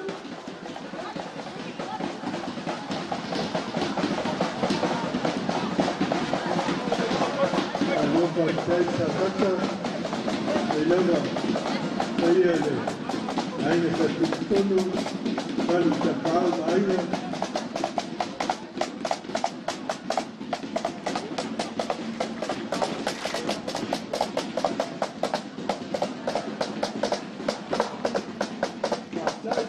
Tele moro, Tausaga.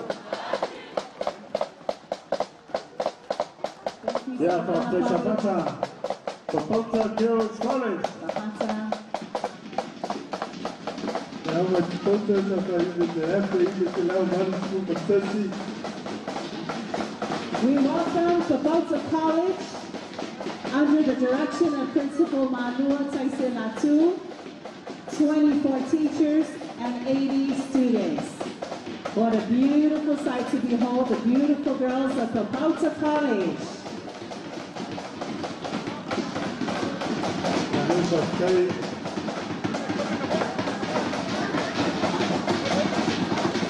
So mai tua ia o teine le papa ko le teine ko pauta tuai. Ma lo pa tai e na mo le mai lo ka tu ma lo ma popo ka tu teine tuai. Ma lo pa tai. Le ulu mo na ko kole. Ladies and gentlemen, we welcome the Moemafo College. The Moemafo College is under the direction of Principal Mr. Luca Manu Mauricio Iuni, with 32 teachers and 576 students.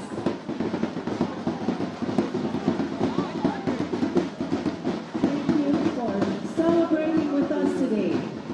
Polisi de Moemafo. Polisi de Moemafo na Sampini de Teto Fitu. A polisi do Ono. College, Tama Pateia de Pula Wapa,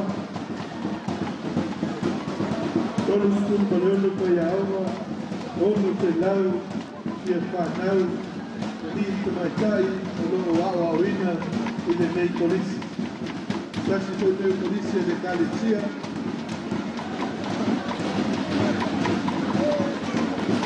A polisi de Moemafo na watalo atu. O polisi wa se lautu skuma leo na Tausaga talo na palae ya le polisi leo mo na paulo na winga ya se tasi o polisi matua ya tunu ya o taito fitu na Roma Fou tama Roma Fou na Sampini taito fitu o polisi o tato o tunu masina o corrida ya tu de tuma ya tu tangalo lu kono no sio. Ladies and gentlemen, we welcome into Tutoatasi College our Principal, Mr. Saleh Fanitolu, all the way from Avao, Savai.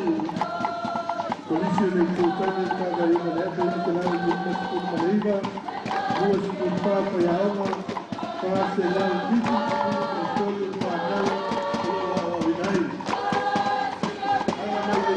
Sai, salsa do baú, o desespero da salsa do baú. Captain. Thank you, Namasan Preparatory School, under the direction of Afiona Leota, Simona Donna Ioane, with 9 teachers and 107 students. Thank you for your participation today and helping us to celebrate 64 years of independence.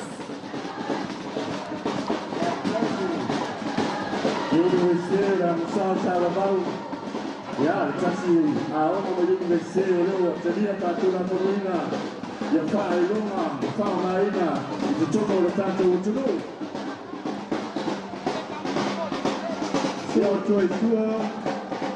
Esta polícia de Galicia é para caçar, polícia maluco, para ir a época lá os livros com malua, e lá os tentaia, ali sua para a tele, lá se fala, lá se trabalha.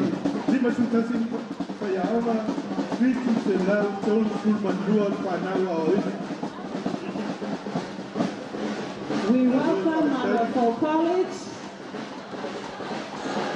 under the direction of Principal Ms. Bali Lautufale Nasi Tavae. This is another large college here in our country. 51 teachers and 732 students.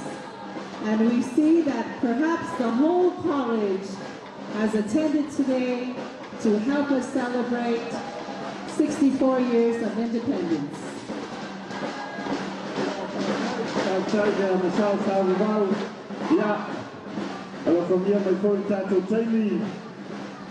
And Michelle tattoo Malo Faro, near Taylor Tausaga. Hello, Sidatu, yeah, tattoo Malo, my tattoo, what you know. Yeah, I don't go to party mile in Natal. But the child got the city. Malo College, that's a police area, can you see my hotel, Samoa? You know, Maratu. Maratu Sabali, Maratu Paalo.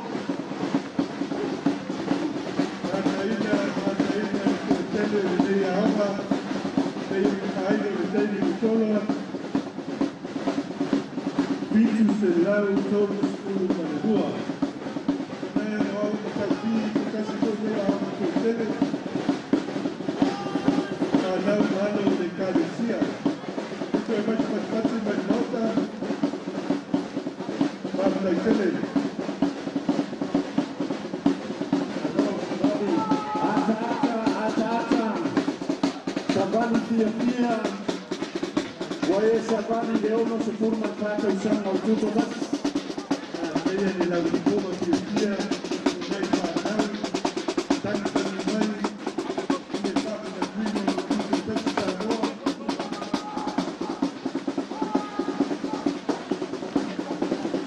Hasta que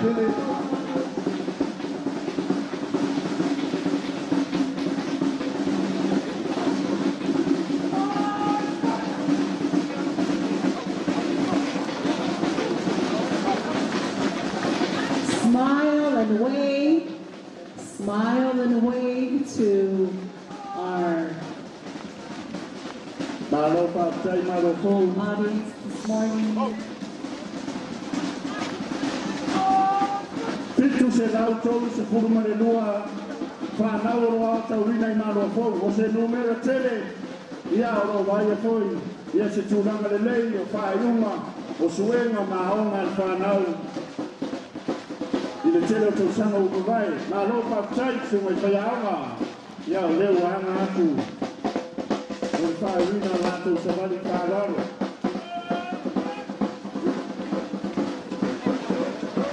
Alô, partai.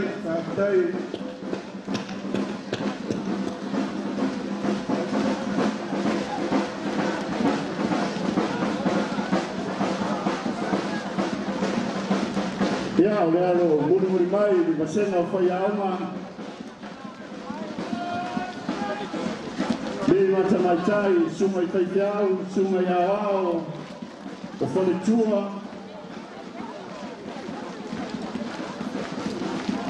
Ia alo. Pai watu ele, te mai te pule, pali, ia te whale lasi. Ia I muri atu ai. Tama matine tuai o Malofo, ma naia le tōninga, kalo talo I lunga I le au walauria, kalo talo I lunga, o lewa e savani le ono skul mai Tausaga, o le Tutoatasi. Alô, partai. Le socio taman tene tuai, le lato poi le polisi, le onga I le tomai tai pule, ma kusenga whaiaonga, ma lomo no tu sauta ua, le ngatele le yaso, va per poi le ata wino whanau, o se tatu atu, ma lo partai.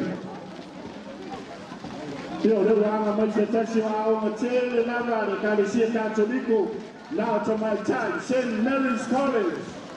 Vai goso! Mai se patele, e tō ninga māsani langa lea mai moso, e o tino pai lea lani moana, o moma koe ni mamani tete wina whapea le te wina, o lake whata wina pea le ula te wina, o se tasi leo tumala au, Lo whātawa ina te tonu te tātou atunu. Papai tele se Marys, ai le tōman kule, mai tai tule, le wa te poi tēnei whai aonga. Ladies and gentlemen, we welcome St. Mary's College to our celebrations today. They are under the direction of Principal Messina Fitu with 18 teachers and 519 young women. Ladies and gentlemen, how about another round of applause for the beautiful girls of St. Mary's College. Smile, girls.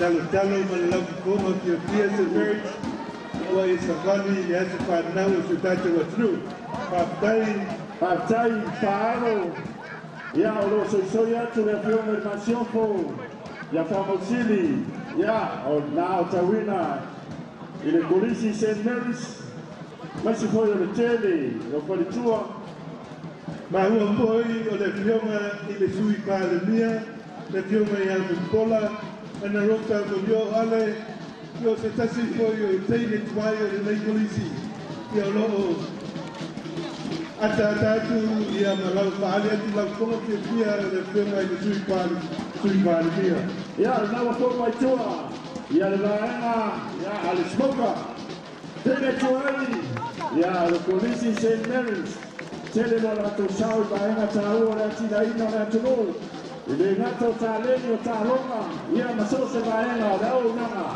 e manu ya Samoa. Thank you, Samoa. Thank you for St. Mary's Old Girls Association for supporting not only our independence today, but so many activities that our St. Mary's colleges does. So please, we ask you to continue your help to help strengthen our education system in Samoa. Thank you very much. How about another round of applause? Ya, nalo pasua tupea. Ya, tano smoka. Tele tuai o St. Mary's. Ya, ide no fayo na tia. Loto sao na tina Samoa. Iso se vaenga.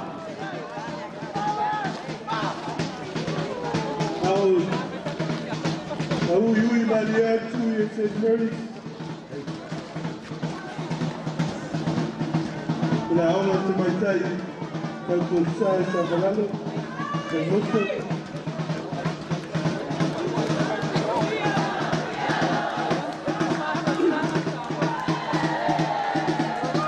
Ya, malofa tai. Ko foi mai tu se tasi auma, sini foi o tele, se tasi foi o polícia, o le malo, o lo Tausaga o Papaina. Tamo de la Marini, tamo de Toula, teine sida de vele.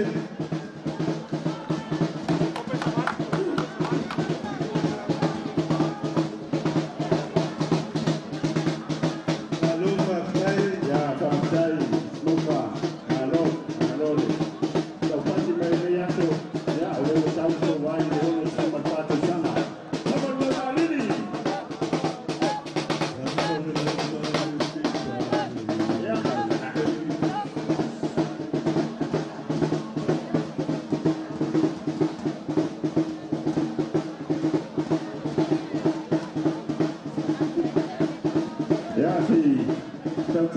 Tato Temi Kamerumone, Tato Osavani, Yodeo Fuatu, Tato Osavani, Tama Matega de la Marini, Marina Siaco, Marina Marini, teine Mutanoko, yeah.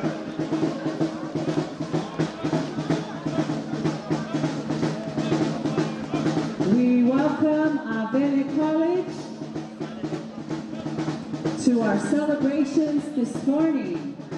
Abele College, if you see, the prefects of Abele College are wearing the Samoan traditional wear in honor and their tribute to our independence celebrations. Abele College is another large school here in Samoa.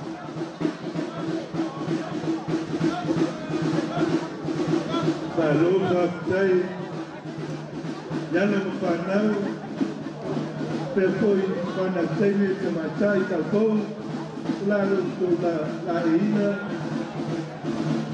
e la eina talpo Iuni a poi sei vale puyono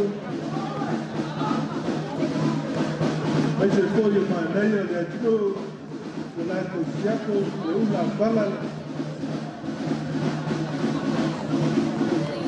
Our college is under the direction of Principal Tuala Soalo, Atsuhia Soalo.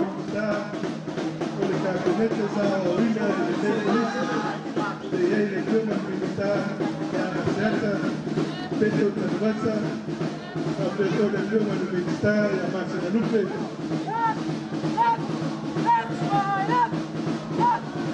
Ici la tele Italia del club de lato poi sul parlemento a poi da aí sale lì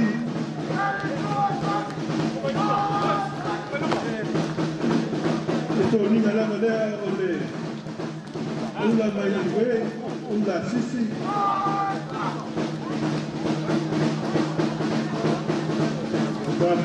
batalla vele. Our college is also the alma mater of Fiona Amaseata, who is a minister of the Ministry of Communications and Information. And this is where he was also educated. He was educated in Avila College. Ladies and gentlemen, how about a hand for this wonderful and beautiful school?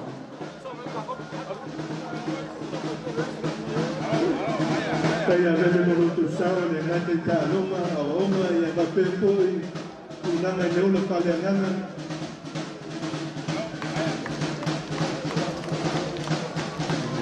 51 teachers and 530 students.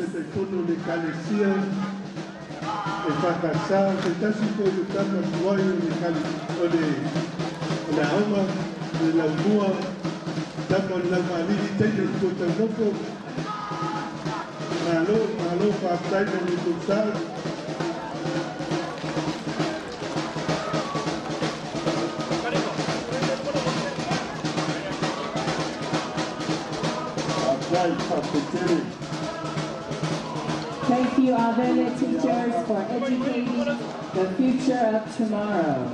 Lima sumantasi payauma, lima selam tolu sepulu ian panau, na wina nei no wina polisi.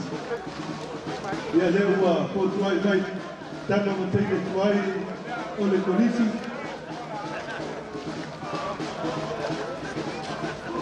Following Avele College. Fatai, Wimono, Bakwete Sauli, Iamale.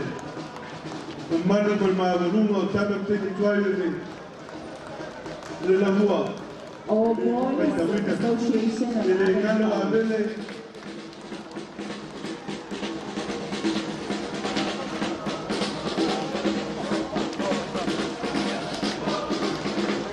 Maitabrika Coalition. Como tanto guacho, estaba una idea de muy, hasta muy tan cual que estén, al lado estamos de cual malo, para por los usados.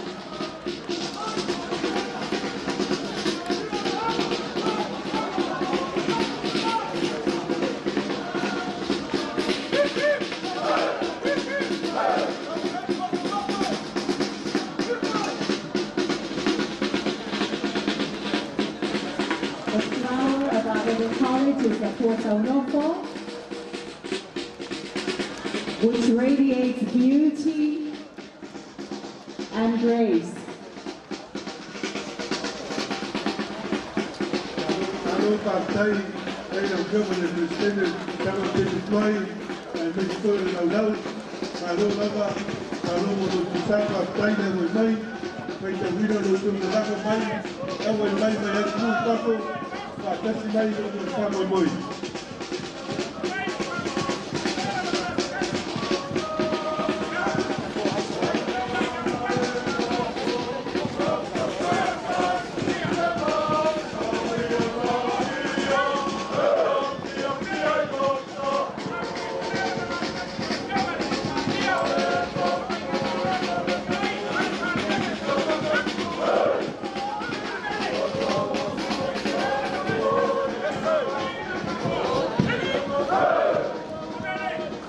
Malo Patai, Taibui, Vedamo Tutape Mesman Pastele,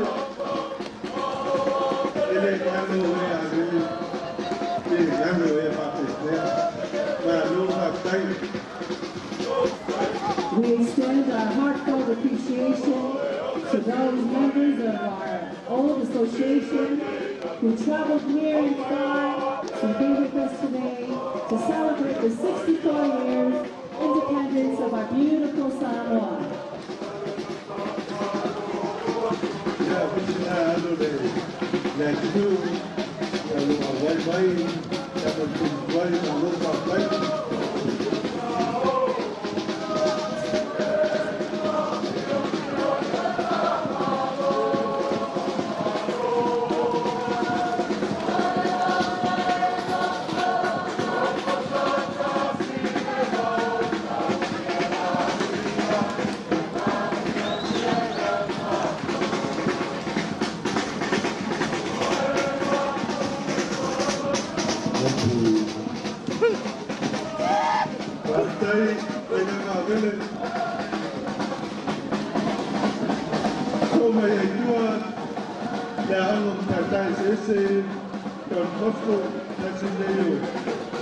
Polisi Paoma Licalicia Católico Samoa, Telefone, Telefone, Sao, Levantai, na zona estava perto da Paloma, da parte de foi do Aire,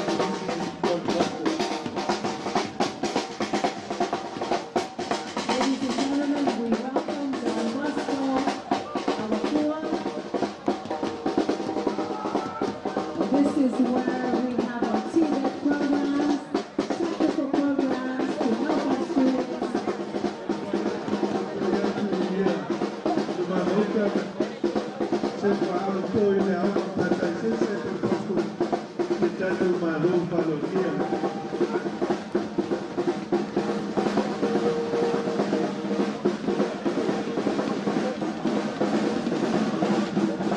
Coming up to the stage is our technical college, one Boston,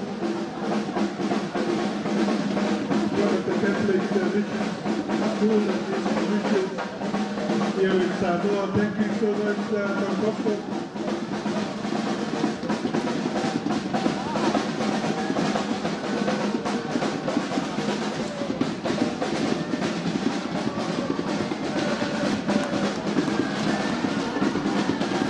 Taylor Germany, the Kule of the Kule, second for Yaoma, Kulu to Saudi Mitayao.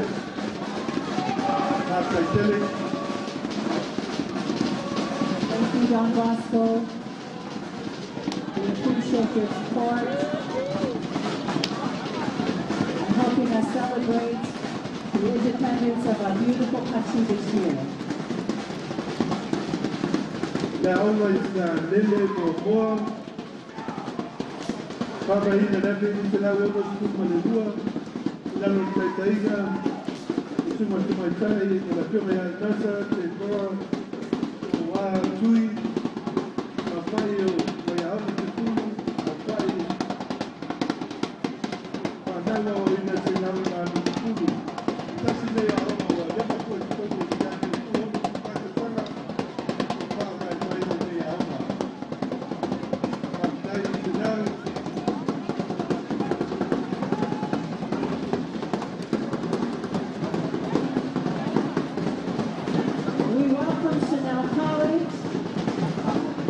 in their neat blue and white uniform today, under the direction of Mr. Tutoatasi. Chanel College is another foundational college in Samoa, where many of us were educated. Thank you so much, Chanel College, for your continuous support in all of our government functions and our country's functions. Mapetele, Polisi Sanele, Dr. Tutoatasi, Dr. Mayaoma, Papai do Santa Ualei, Dr. Mapatele, Dr. Mayaoma, Patele, Micaele,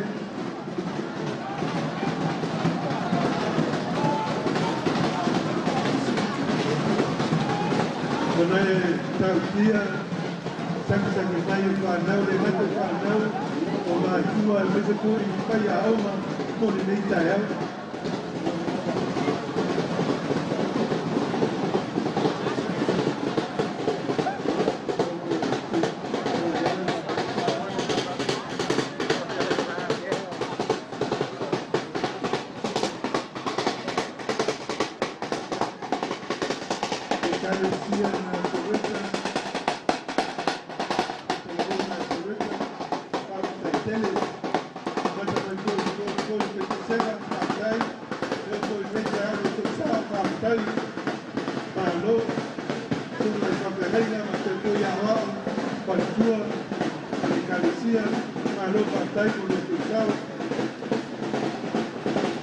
Coming up next, please welcome the Australian High Commission under the outstanding leadership of High Commissioner Will Robinson.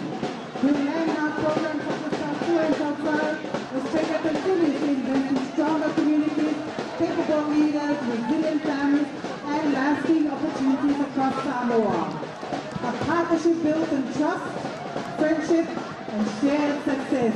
Whakaitele, Australia. Ahai e tunu mo ma mauta, le ai komsina Australia. Se tasi foi o tunu paanga Samoa, paanga tōtino se tatu mano. Te lero sao, ile ati nai, ia no se foi o lango mo Samoa, le nate no pai a me foi ati nai, ulo la lango mo iai whakaitele, no peoma le ai komsina Will Robinson. Partai Komite Sinam sebagai Tausaga, women from Tausaga unite our service in community spirit. They continue to make a positive difference in the lives of our families and their villages, growing stronger together. Partai. Ahai mai luma mauta o le mtanga luenga e siri na mana o nia se tatu watino. Le mtanga luenga o tupe, le mtanga luenga o lo lupi, le tamau aino se tatu watino. Kata tele la kuema tama taipule sa le titi, sui o pisiri ko pilau, ia male mamalu o le ofisa, male pulema, pakai mo lo tumsao, I le lupina, ia male awa o ina male tupatasia o tatu tupe. Welcome the stewards of Samoa's finances, led by Yafionga Sawitiki Maela Bitan Ha'ai. Behind every major investment and national development lies their careful stewardship. Managing today, investing in tomorrow. Partai Tele.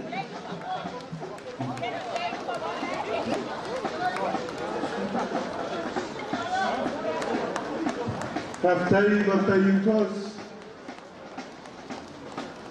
Marching proudly before us is Unit Trust of Samoa, led by Yafionga Maraulu and Shelby Mori, helping Samoans build wealth and invest in their future. Small investments, big futures. Alo partai katu paputo atupe ya Uliutos Aptitili le tusao Mr. Samani Faralo le tayao ya Uliwa ama iluma istashi wa oma tushpaia tele lava woleva na utatu wotunu le rima Bible Training College ya ina wanga tulatu Samani Faralo ofua umana watunu zese ono yai kitonu maa pewina itono le ne ya alma.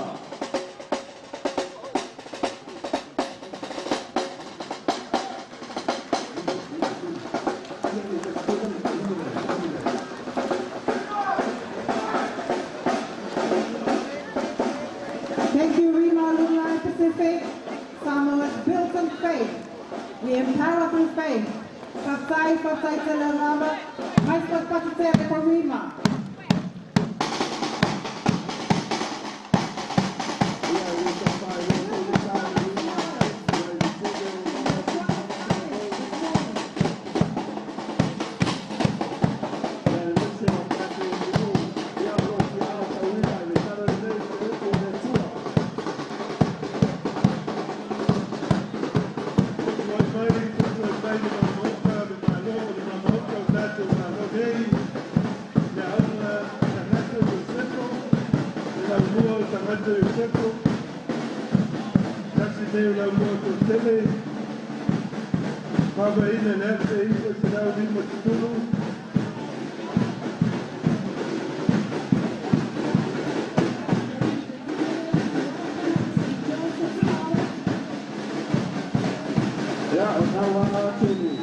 Polisia, Sangato Yosefo.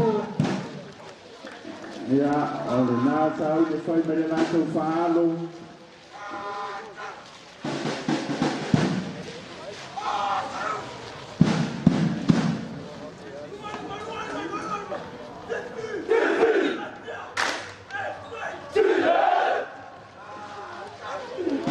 Ya, whātai, ole nā whai mere whaalo, le tamatuai, ole Polisia, Sangato Yosefo, le asionga i le ripāre mea. Ya, pati mai le tātou atuno, te tātou aonga, o whaau te ngainga, i le tele o tā leni e sese, tā ronga, ia meise, ia o tō mai mana wā, ia o roa ati nā e Samoa i sosiala e manu iai, nā lo patai, ia lo matana aonga. Ladies and gentlemen, we welcome St. Joseph College. They are very popular in sports. We love rugby here in Samoa. And this is the alma mater of Honorable Prime Minister of Samoa. Ladies and gentlemen, give it up for St. Joseph College. Thank you, Coach. We do also have other cabinet ministers who were educated in St. Joseph College. La Vilma Yamoi Pavo, Julius, we have a for you, big staff cabinet. Now, in la Lua, Sangato Yosefo. Ya, ka solo tātou savani, ka tai Sangato Yosefo. Ya, o lewa tau tō wai, o tau tō sao. I leono skul man tātou sanga ka tai. Ya, i tūnai kai aoa, i sema kai aoa. Ya, o lewa tō tuai mai tua. Parents, brothers, all people, association. Ya, malo ka tai. Thank you, Old Boys Association of Mayors here in Samoa and abroad. Thank you for your support, and we look forward to continuous collaboration to build St. Joseph's College here in Samoa. Eserito Audemei. Ya, Taratu, Tama Matini Tuai, Sangato Yosefo, Yale Taufailo, Teleo. Tamari, di loma cha loma, ya mese ko yo maruena malo, bisinisi, papu tele, alo matai, malo Sangato Yosefo, le lama ko tukang mai, tutula ya tu bista ka pemeta, mahali ya tu lango pada la bonda pia, kita mai na ya tu mese awe mai, papu tele kono tu chao.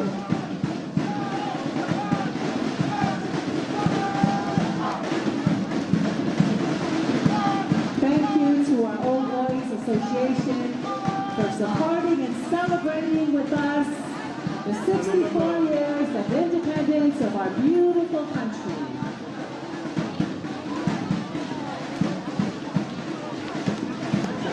Ladies and gentlemen, behind the Old Boys Association, we welcome the LDS Pesela College here to support the independence celebrations of our country. The principal leading our college is Principal Matahia Soatoni Steve Moihoa, with 48 teachers and 800 students. We appreciate your contribution to the education of our students and the future of Samoa. I'll tell you now, full mighty Tarado, ya, aonga mawalunga, le karisia isukelisa la payo sa natai, ipesena pakutai, au le yalo mfanau kapesi sa matai payo, na lo pakutai sabali payo le Tausaga. Pakutai kai pesena, kai karisia, na payo wasa natai, sa taua, so pesena kombo, na lo pakutai. College, the Wama is my people, that the Malo Malomia. We welcome Leififi College to our celebrations today. Leififi College is another large college of our country with 782 students and 50 teachers. under the direction and principal of Yonga Sekuiva, Malaya, Lawano, with different TVET programs. We welcome Leififi College teachers and principals.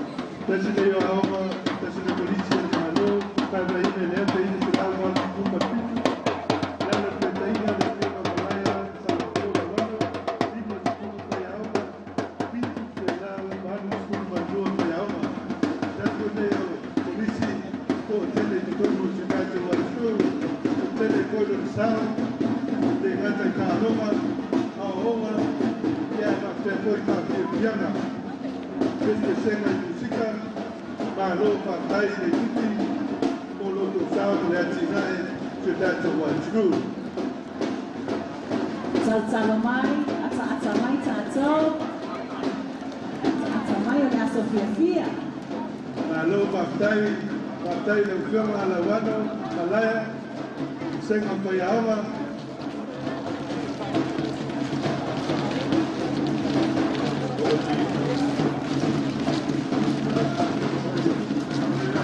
Yes, so tuai metama matei tuai o Leififi, maari mai Leififi e lau konga, mai sepoi o Latano talo mai o tau au e tātou malo, mai se leo malo mo tātou malo whalonia mai pako.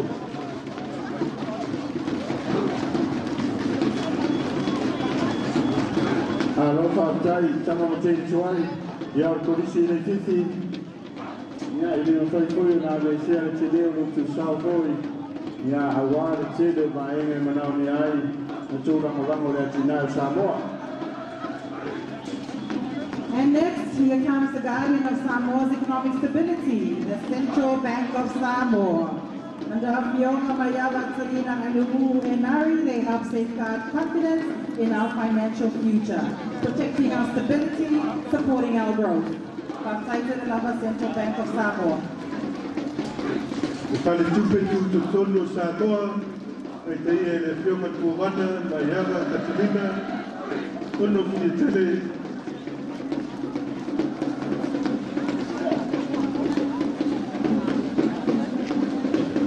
The champions of performance and accountability, the Ministry of Public Enterprise, led by Fionga Toala Elita Toala, supporting the organization that keep essential services running, driving excellence across the public sector.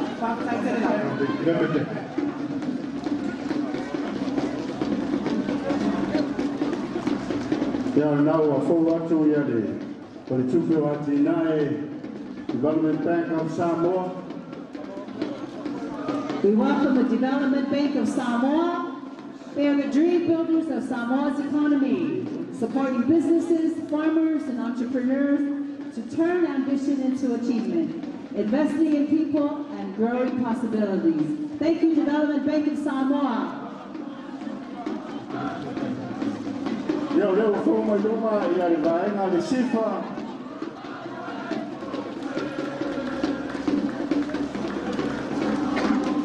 Malo Baftai sifa, polo tu tau taua. Thank you, Sifa, for helping us celebrate independence this year with a beautiful uniform, black and brown. Very neat. Baftai Lama Tausaga.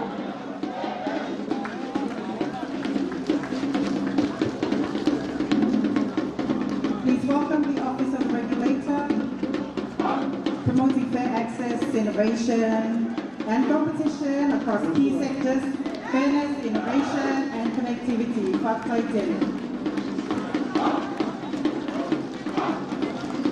Pablo Tomo Palo Samoa, Malo, Baftai no tu sao. We welcome the Samoa Housing Association of Samoa. Thank you for helping us to build our homes and our families.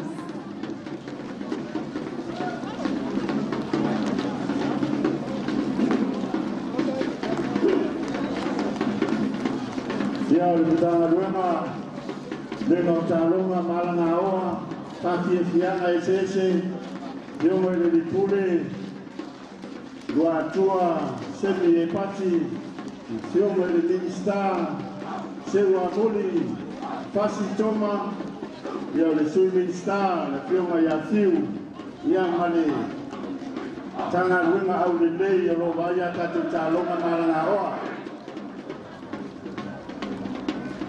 Jesus is the cornerstone. Of course it is the cornerstone for our nation and for the world as well. Papaitele.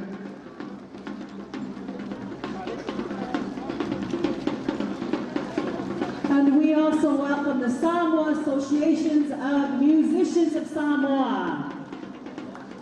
Thank you for helping us to promote music in our country, because we are the happy people of Samoa that love to sing. Alo Fatai, Tausaga Tina el Musika, Yam Fatuma Wina Tatu Fatuma. And following them, we have the U.S. Embassy, United States of America, Embassy here in Samoa. Thank you so much for your continuous support. We appreciate all the programs and assistance that you have provided to our country of Samoa. Mano Fatai Tausaga Isotaso to do. Thank you, Peace Corps Samoa. You guys are the best. Thank you for all of the volunteers that we have in the schools to help promote literacy and numeracy in our primary schools of Samoa. Thank you, Liz and your team.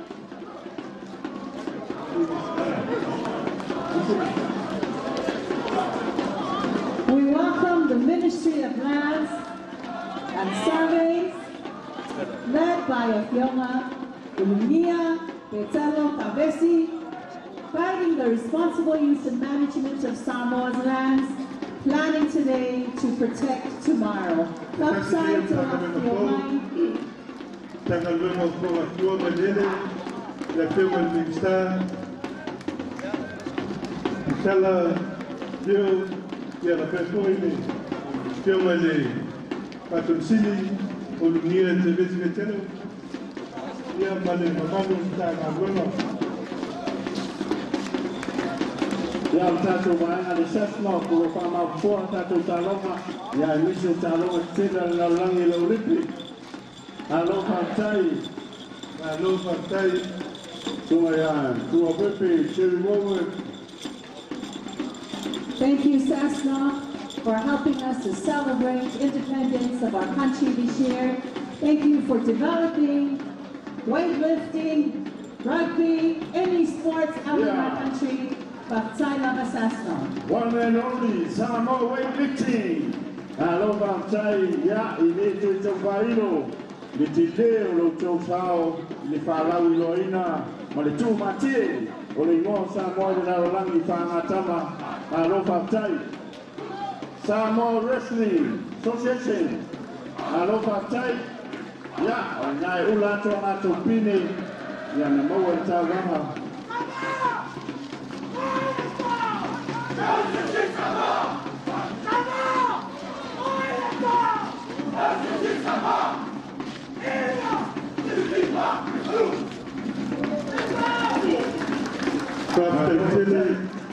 LCC Samoa, Oloto Falolo. Next, Samoa Cricket, Samoa Cricket for bringing the game back and inspiring our young people to take up this incredible game. Later, for Salah, Samoa Cricket. Ya, Maroka Taili, Tato, Aino Kiti Kaputania, Ya, Rivo Safana, to food Farana, Maya, Langi Fat Teddy.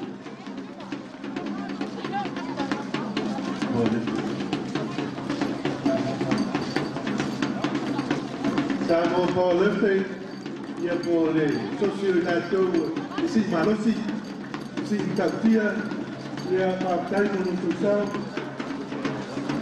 Thank you to all the sporting bodies who have helped us develop sports in our country. Thank you to our boxing.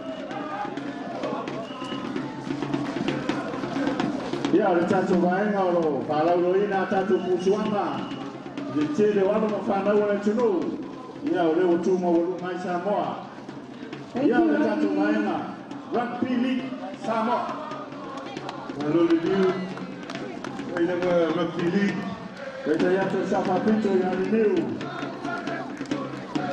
We welcome our rugby league team, the rugby team. Thank you to all of our sporting bodies who help to develop sports in our country of Samoa. Yeah, okay, Titi, Techni, Saman, Sai, or by my China Manolo, Tasio, Aloha, Tausanga, yeah, Famo Champini, yeah, Taloma Kirkichi, they took part of my time.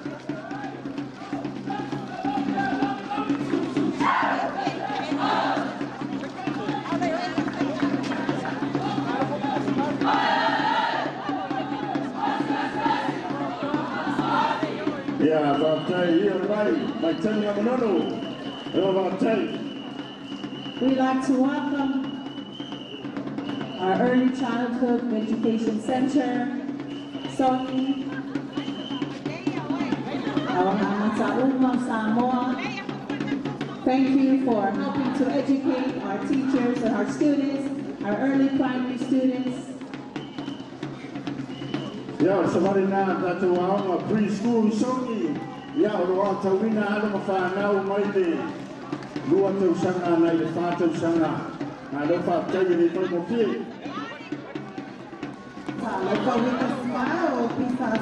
Welcome to Public Service Commission, supporting excellence across Samoa's public service and strengthening those who serve our nation. Yeah. Talo mai Pisasi Luma.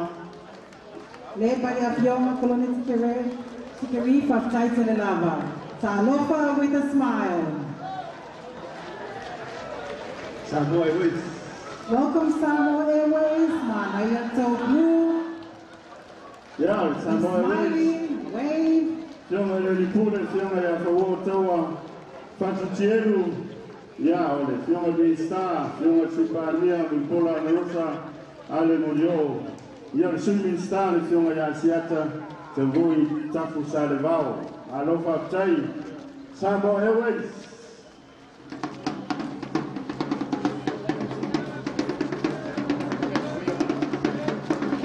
Marching proudly before us is the Ministry of Communication, Information and Technology, guided by the Roma Connie Ailopetea, connecting Samoa through technology, communication, and innovation, leading people to the future.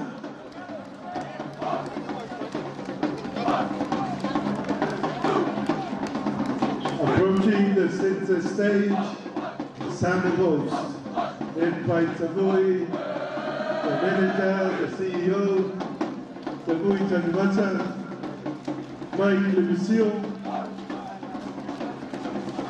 Here we have a Government Control Authority promoting responsible regulation and safeguarding public interest, balancing opportunity with responsibility.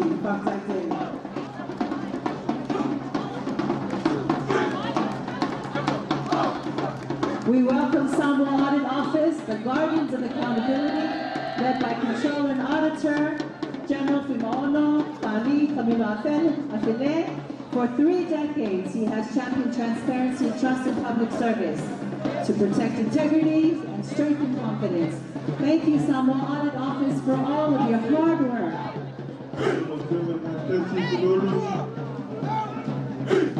Here comes the leaders, lecturers, and students of the National University of Samoa, developing the thinkers, innovators, and leaders of tomorrow. Knowledge for Samoa, leadership for the future.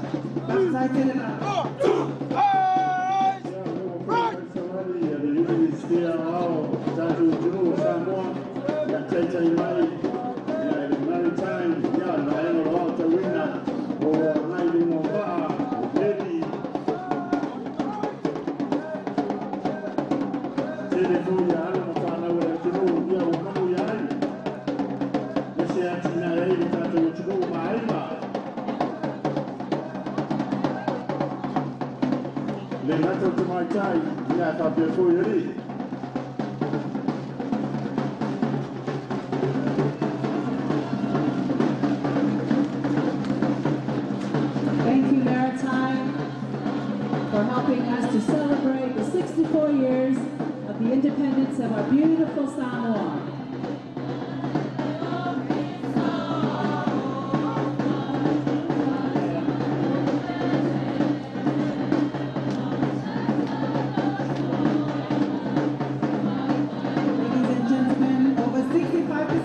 Samoa's population is 35 years and younger.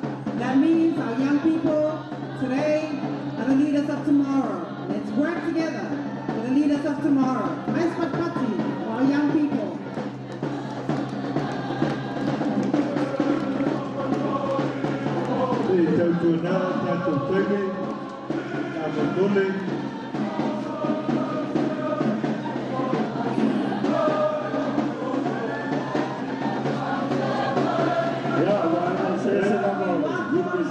Faculty of Education from the National University of Samoa, teaching the future teachers of tomorrow. I touch the future, I teach. Ladies and gentlemen, how about a hand for our Faculty of Education from the National University of Samoa. Yeah,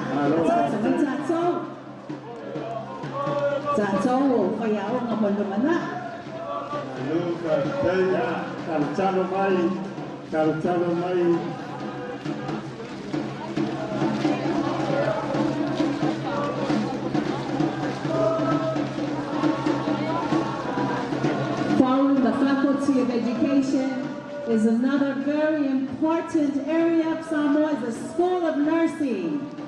We depend on you to take care and help us with our health.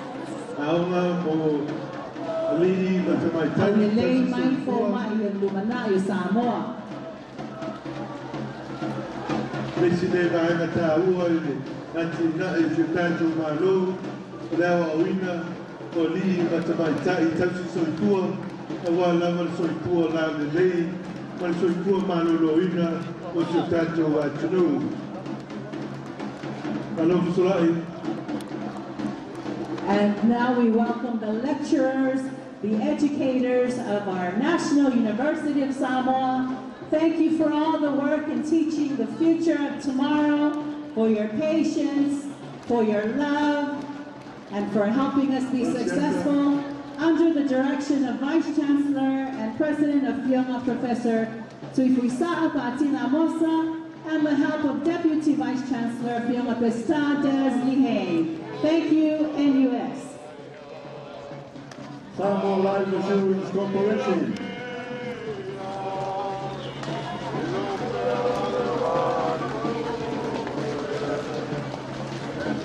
Le fiona mai tai pule, le senti sione la turia mai.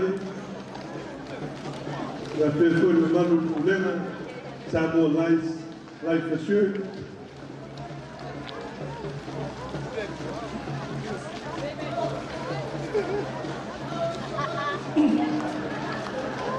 Ia reo fou mai ni tanga luenga o le mai whako Foreign Affairs.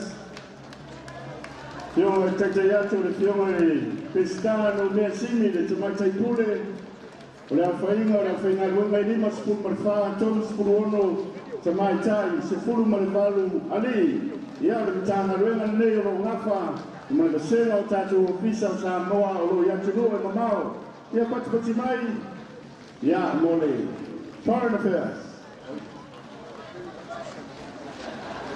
Paktai ni maola, o fiona Maiava Mika, Maiava.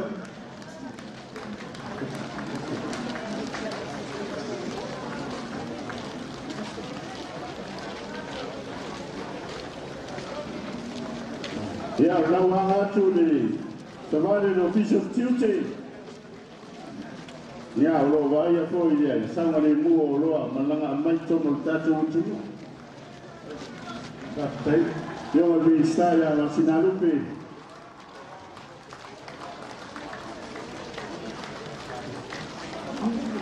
Ministry for Revenue, welcome the Collectors of Progress. Ministry for Revenue, led by Afionga Fumahono Vaitolo for here. Every Tala collector helps deliver services that benefit Samoa. Revenue for development, service for all. Outside, Sai. Sai. Yo, Sai. Problema. Alo, no.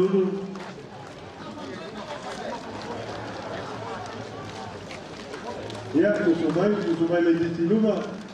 Ya, lo ma con sinonga. Ya, ma fa foina o tula fono tau fam sinonga. Ma va no tete mai. Ya, le mai ya pari. We welcome the Ministry of Justice, Courts and Administration, the Guardians of Justice and Fairness, led by Afianga Pali, Johnson Malania Pele, Justice, Integrity, and Accountability for Samoa. Thank you, the Ministry of Justice.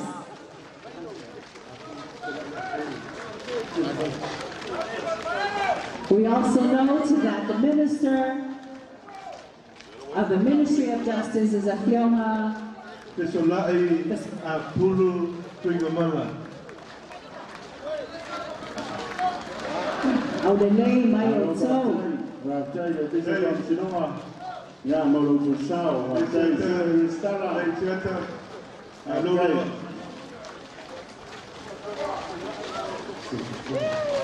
Ya, ora tina tu malo. Ya, mai roto fanga. Ya, le wanga mai le nato sabadi. Parado de Nitayao, Paptitini, Dayelima, Paripulu Sofia, Yamishi, Sahau, Samaitai.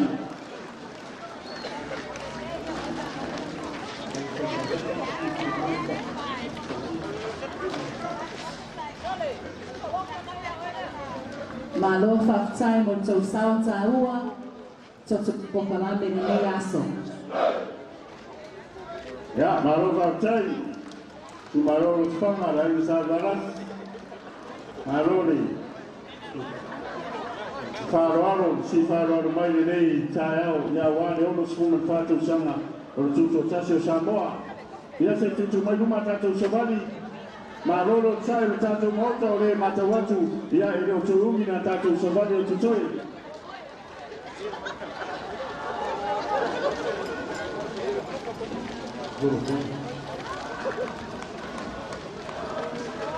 Welcoming our connectors, Vodafone, thank you for joining us this beautiful morning, waving your red flags. Thank you for connecting us around Samoa. We need more connection though, in some places. Faftai, keep smiling. Round of applause for Vodafone, and better connected tomorrow. Yeah, now Tony. Connect telephone, Vodafone, 3G, 5G, 4G. Yeah, Vodafone, Oro, Lama Malosi. Yeah, in a tattoo variety show, the poor and name, poor Tayao, Maripura Zerun.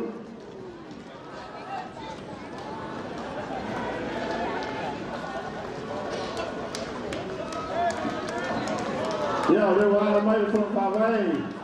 Yeah, the tattoo to my road for Aruko.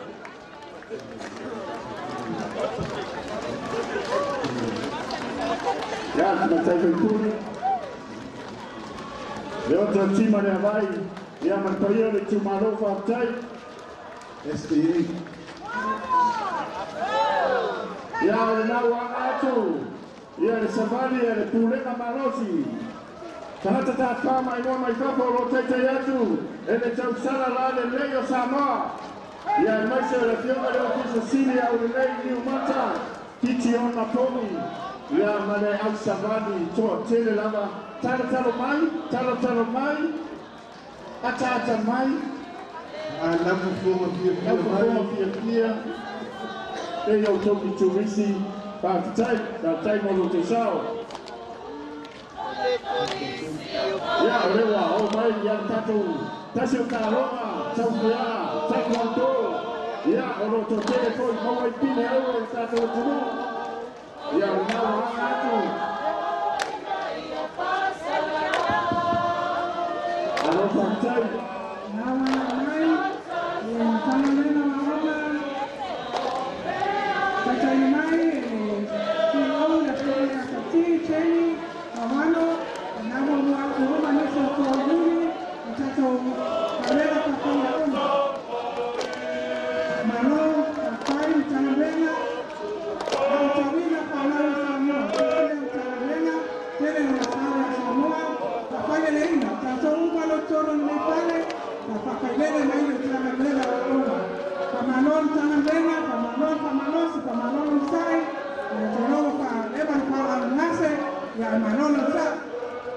Malufa Day, Tanga Bueno Aoma, Tan Fioma Livingston, El Fioma, Ayono Dr. Elekikiruma,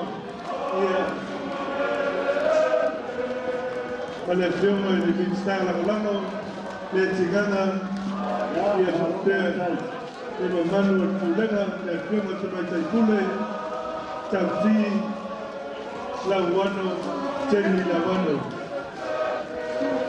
Samoa con pages 30, otro espacio area, ya ganaba Yatu, ya toma ya lelua, manana wa, amano, telefo ini. So ule ule mtangabeo manoa, abamana kitono tato mano, amano le usai, pakai no tato sawa, itono tato watunu, mano tatua.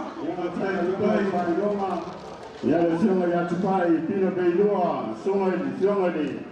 Minsta yono tata ele ki keroma su minsta yona le atingana matafai inga lima skuma tasi da fai ya ole alfa inga luenga company malose PSA so se leo no lato patawina polo tono de loa ia mole na wina po ile nante bisibisi ma pepo ya ama patatele PSA polo to sawa.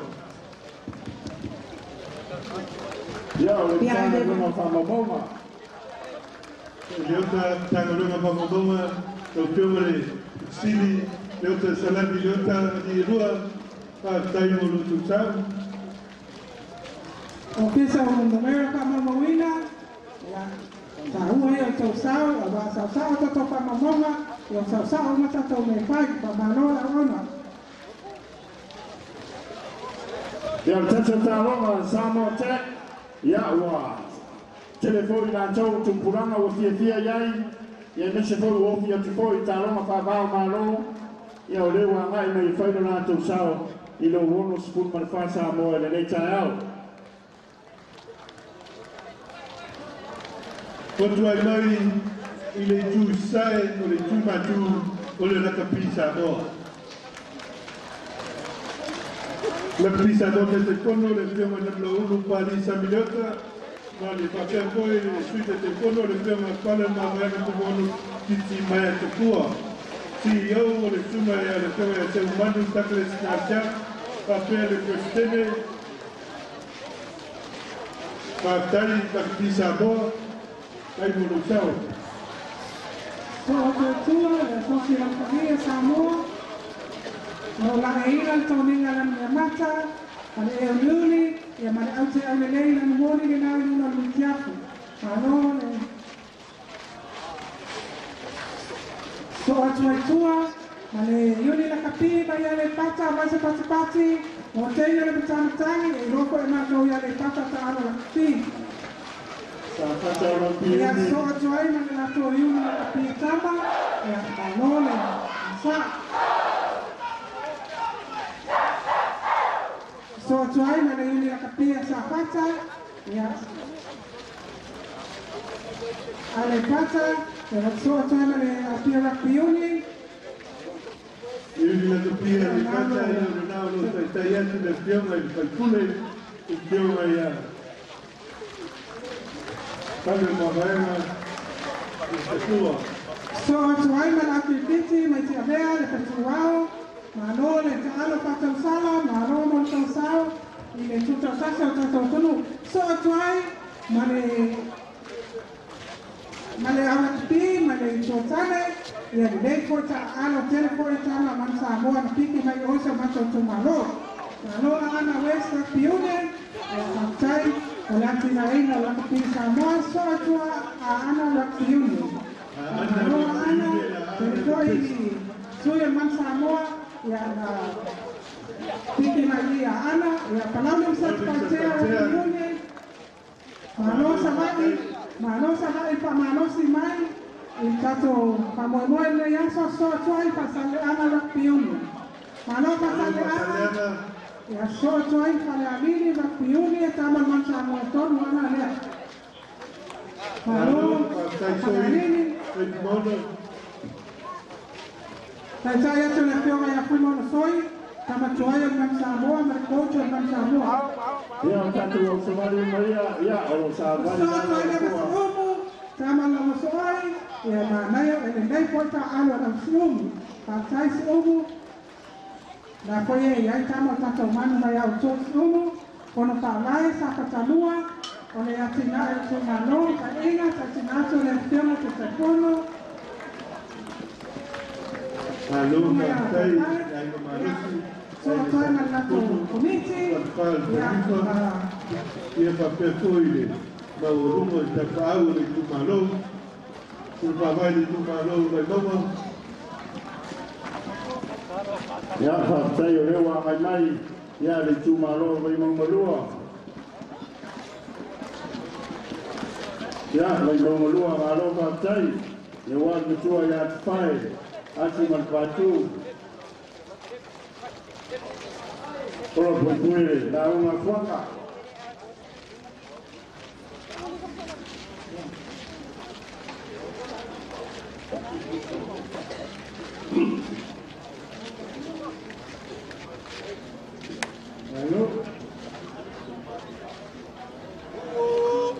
Alo Martai, vai no marua. Martai, vai masengu abate na fai de faro de yo no ya malo ai ta kai. Malo mo ku sao.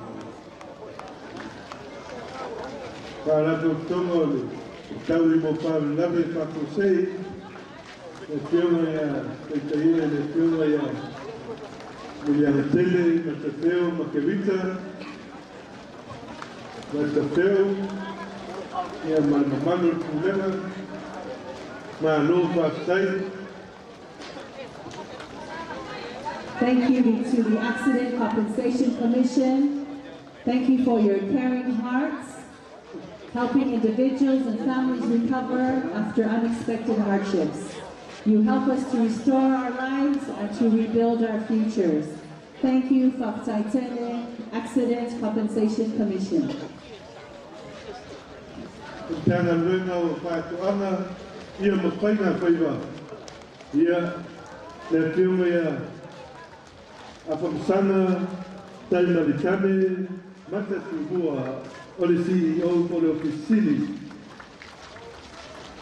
Le ministar le whionga ia ana po kumono mai anga tito a sapo, whapea koi le sui ministar, ana po ayolupo tea, toni ayolupo. Tolu se lau dua sepuluh manurua le awhai o lau whainga kuenga. Tai lau whionga le ofisili, ma pēna whionga ministar, ma tui ministar, e moloto sao taua. These are our growers, fishers, and food champions of our nation, the Ministry of Agriculture and Fisheries. From fertile valleys to deep blue Pacific, they help keep Samoa fed and thriving. Ya rewa mai ya le tato company toko so. Ya o halo mafana nei o lo fa fumaina au de lei ya le ngata o lima tamatai ya pa pefoida wa tua. Ya la to futa ni le o to tuaida to do.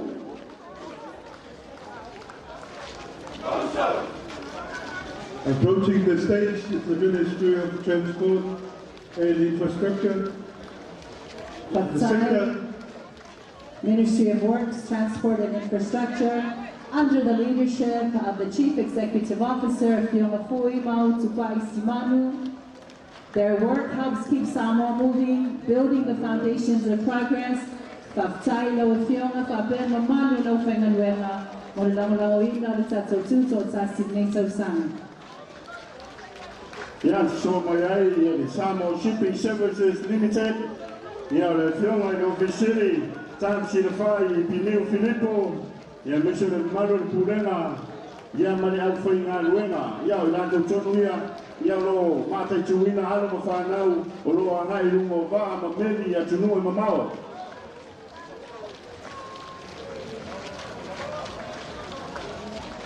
Ya le Purena suamai. O le vai o leola. Ya le fiona le temate kule le fiona ya leota na mulawulu I rasa mawala la fau ya male mamalo le pulenga to atene lava ya lo tau ina le tro ya ola pea tatu pai tene uma 24/7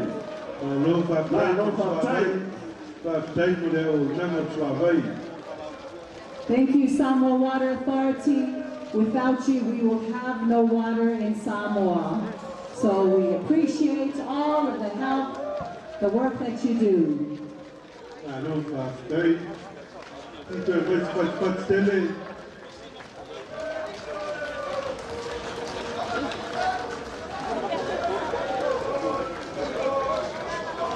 Teletana, joga para toma e lano le seca ole.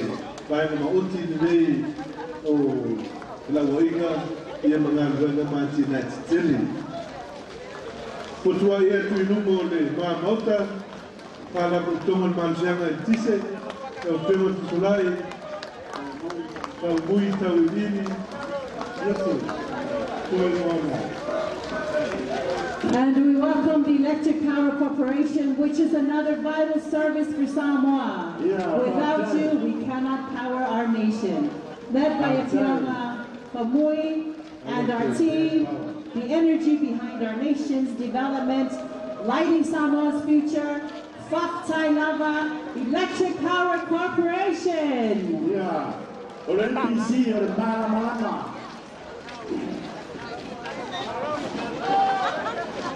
So que la mopia maloni kwa maikoe.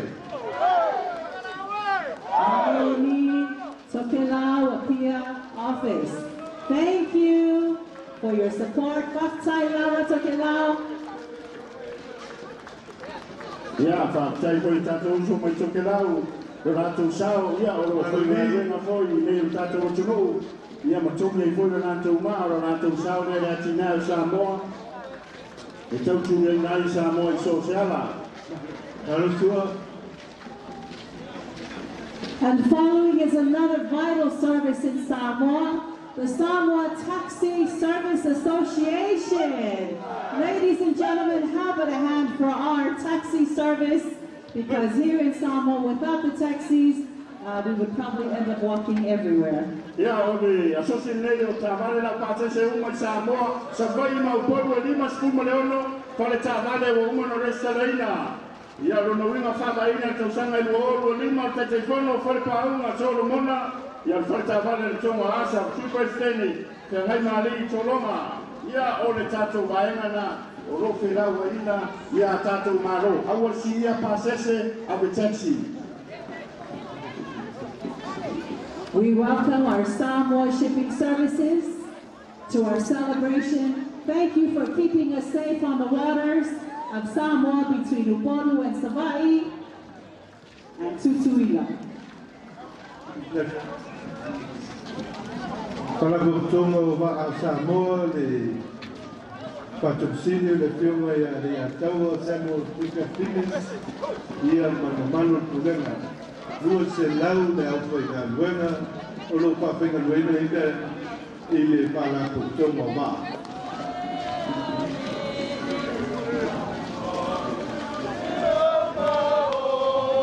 O maana le pia tau I sunga ya te wera e te wati manu le whenga luenga na ropa taipo tu sao.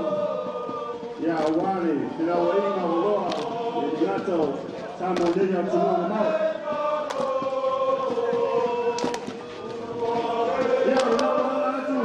Watina tele le tuma ropa le alini, o rota teia, le fioma, le toa tulili a tuata maroa, ratinae, o lo angai na weka whapaitani, tunu I whafo o Australia ma New Zealand, matoe koi mai, ma, ratinae rato aima. Renau angai atu, pare alini, seasonal workers, Australia ma New Zealand. Na ropa tai,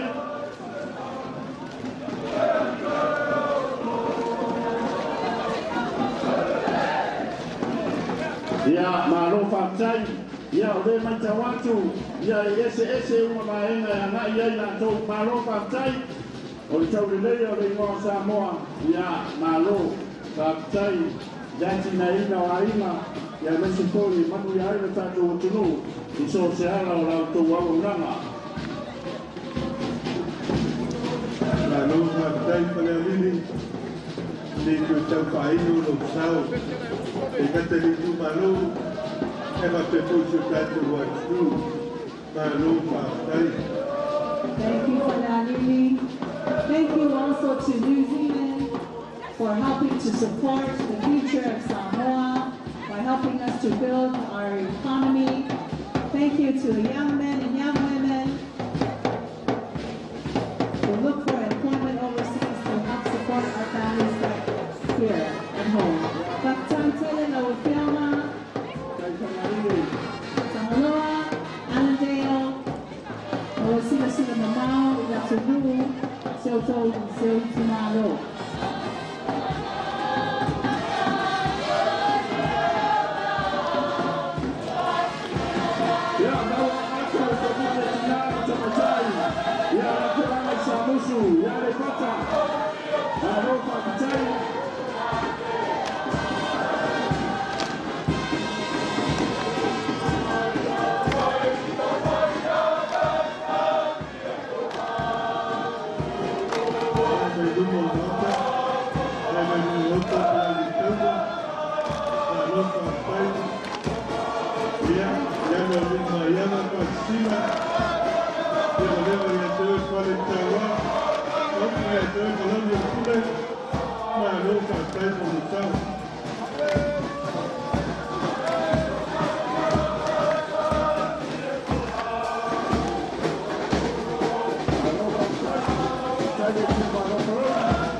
Taking stage now is led by Chairperson and Honorable Deputy Prime Minister Mukola Amarosa Alemolio. Known by many as a Pialua, Salawi one arrives in style with its marching students, vibrant Salawi welfare, and proud district spirit. Home to the rare, white mangroves of Kikuku, strong women leaders, and bold aspirations of the future. A Pialua today, perhaps Kikutu International Airport tomorrow. That's what I tell you.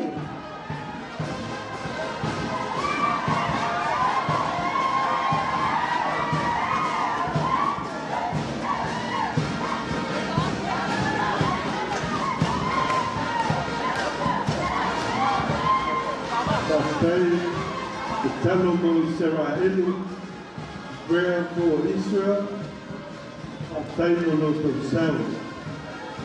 Those who know level of the Talmud Israel, the Talmud of Samoa,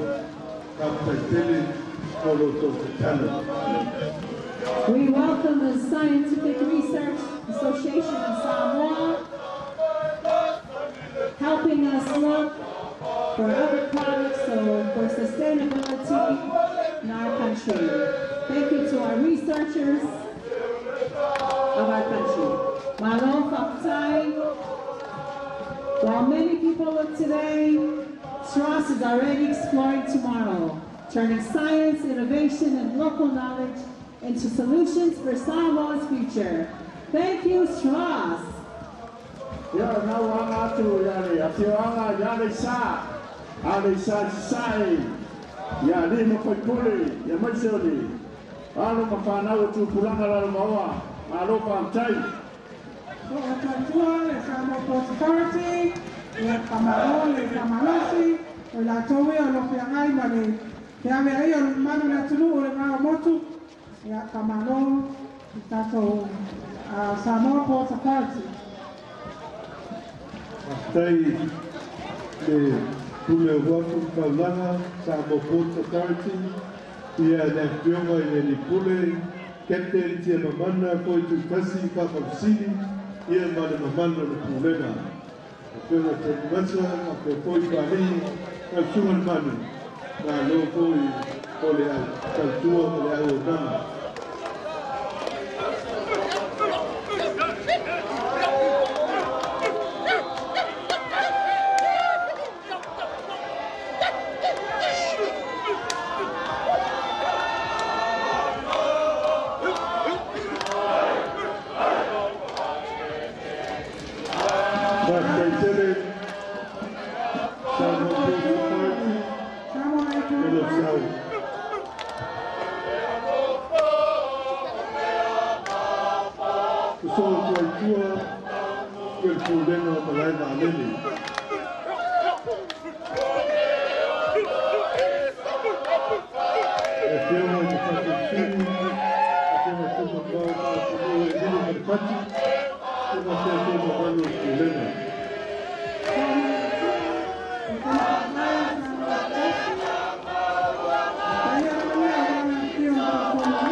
Kasi leo tumaloro rotumia mosa tabale tutewina ya solulu ya tatai leo malanga mau mai la iteu tutabale tatai.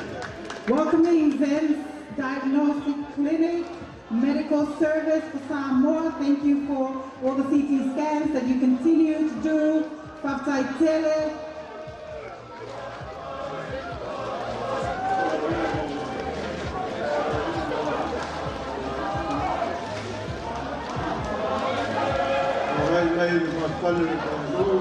O yei de tanto malo colonia, con flauaina, lena flauaina de laure de ele.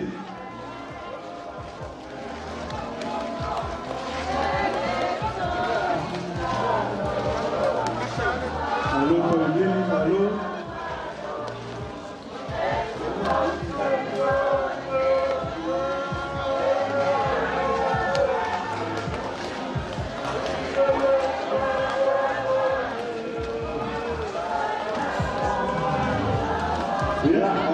foi ma mauta o tatu malo kolonia te tu malo a tas malo matai ana o tu me pekule eso va a tudo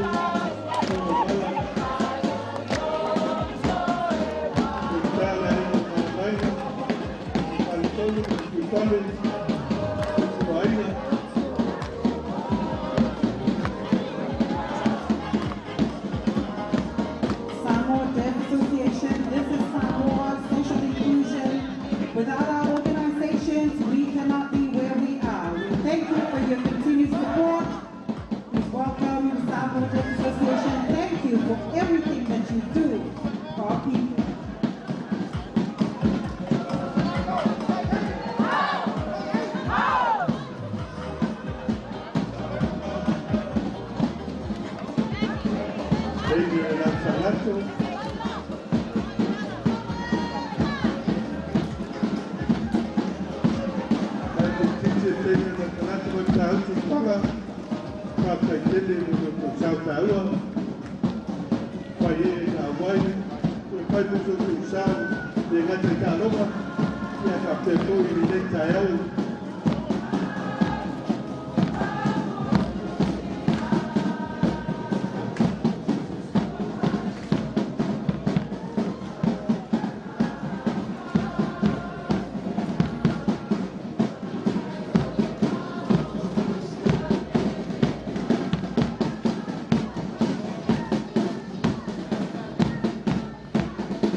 Samoa, yang stasiun baik Samoa ni dalam terjadinya, yang salah lesi silva, yang berketua ya tersinta silva, ya udah cukup tidak boleh lagi sawo dengan dengar, ada cukup yang mesti punya aima,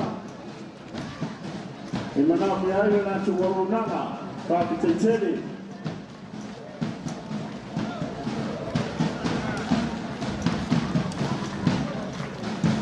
Hasta el tele se votó por los Santa Agua, antes de China, y todo lo que está dentro, agua café, bueno, o otro,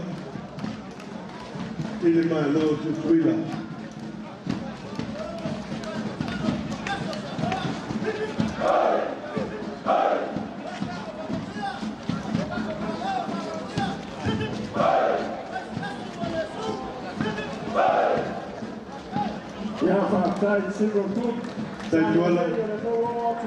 Samoa, ya ranato nanga, ya rinawa, to chere na fenga ruenga, leo ngaru ruenga to chuina foi, ya rene antilai, ya rinawa. Oh my God. Ana tifapo ya rewa. Tira ya salale na, tal turmai.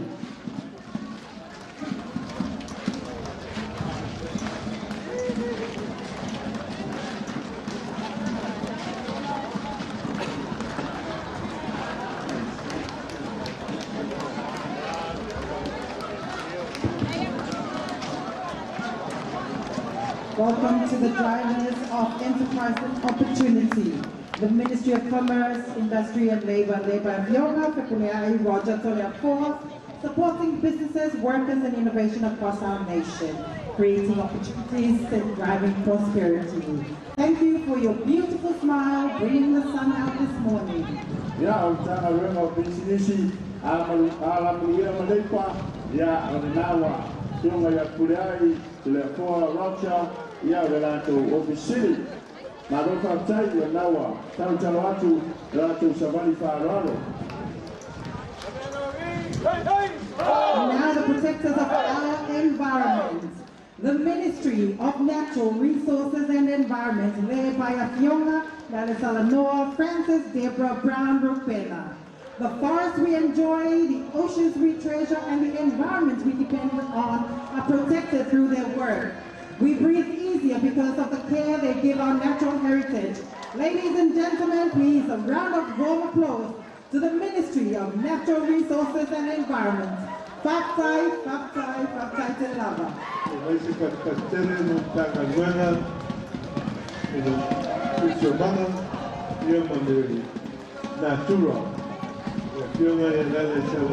Francis Brown,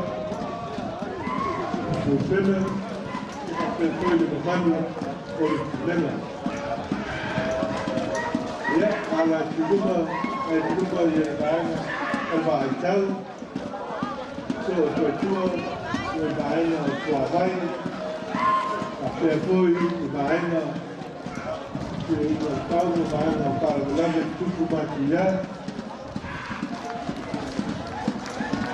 Thank you to all the different divisions of the MNRE.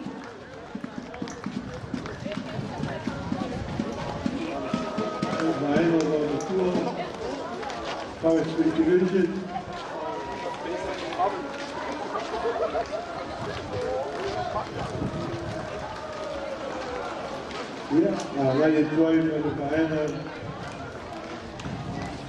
The waste management,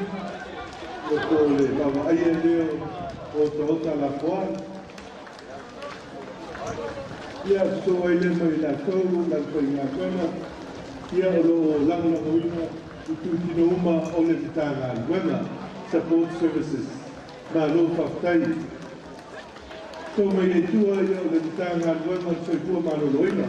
Tasi le tanga luenga sini o ta ua I tu toku tu tatu wa tunu. O kema tu mata e ka te sini. Champions of our national well-being, the Ministry of Health, led by Fiona June Stelman Louis, working every day to protect, heal and strengthen our people. Thank you for your partnership with the Ministry of Women and Community and Social Development, bringing early childhood development to the surface.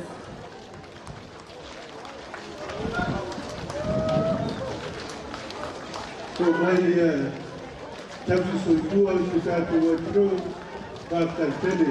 Alini mai tai Tausaga soifua ia le latu to vinga ma savilava o le kwai so atoa ia male. O blo kwai.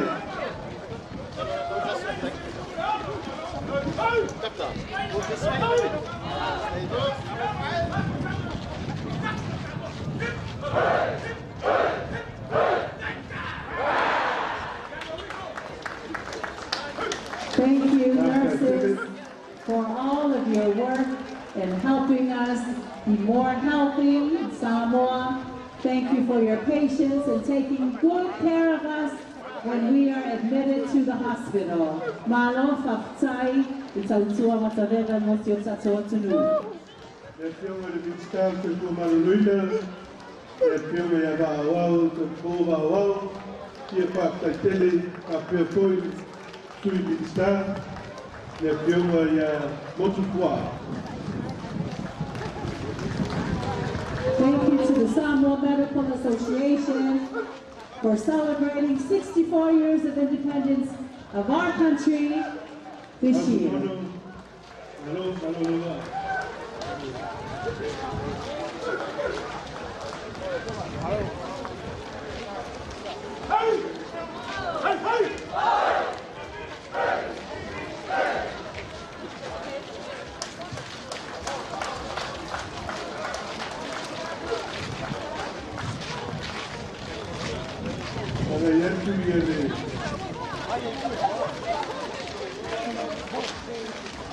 Kini Maltese ko le Parabutomo Fatimano i tudo Samoa no partai de Nana partai foi por awa mai no Tausaga so tuai no central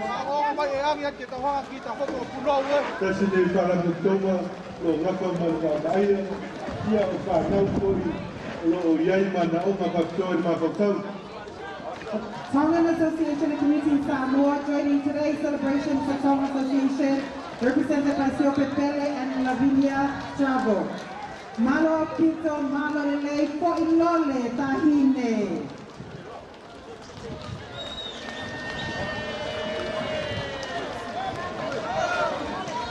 Approaching the stage, the center stage, is our United Nations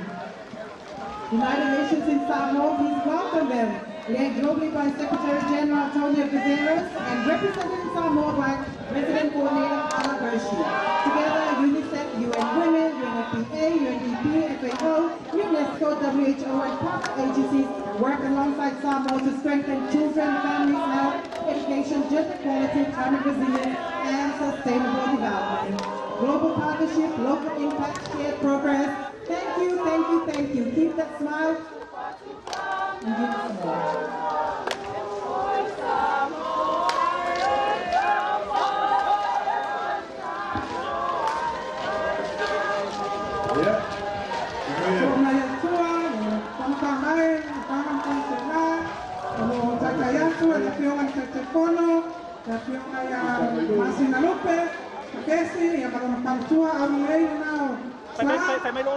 Sai kama kopo ya rapiona ya tsani o sente sofono ya rapiona ya sanino ole pi ono kaya kata o pisa fano pasela ya lo mama kopo tu rapiona ya manu Celestina ona le awausi nao usani o suinte sofono alor mama kopo pasai o sa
Tutoatasi ya Turuto ya awali ya tunainga ya Turuto.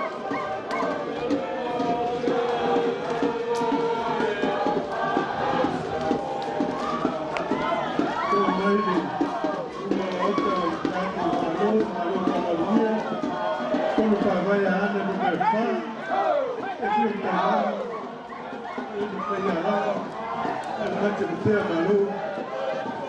Ia le sori, mate sese le kumalo.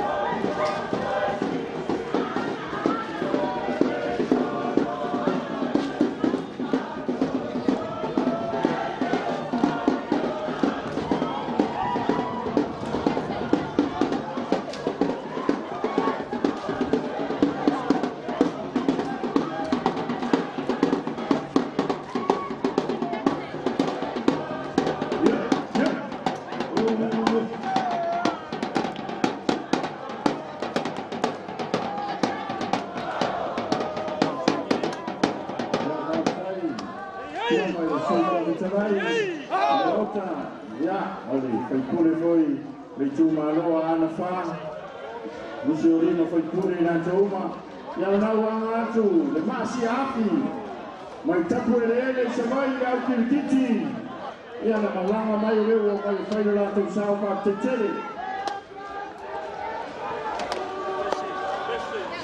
Ya sono pa mai ale pata chupa luma, ya na sono pa mai sale na lua, ya na wangatu le fiona ya lua, fiona di foi pure. So the star, Papitai.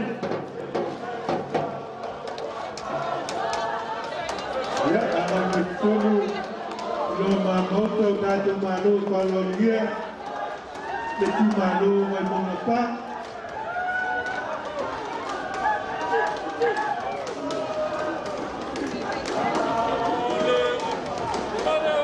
Ya, nawa kawatu mamota. Tomorrow, the local farm. You want to see our Lucina, the fellows of Tausaga, while the children are in the leopard. Come to Iuni, to Samoa. You are living in the official from Tausaga.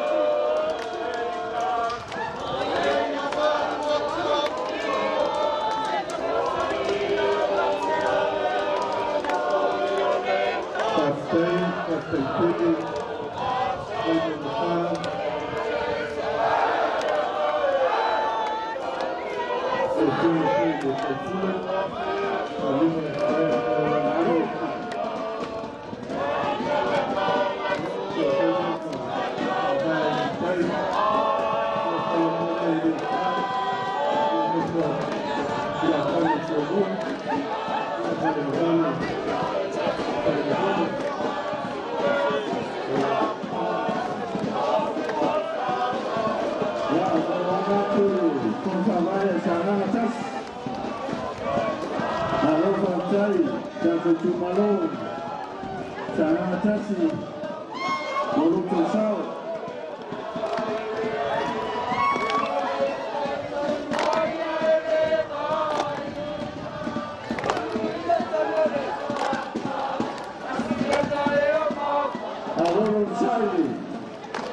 Tato Malauria, Eleo Telamau, na Mahaleo, Tato Solo, Papitai, Malo Lavali.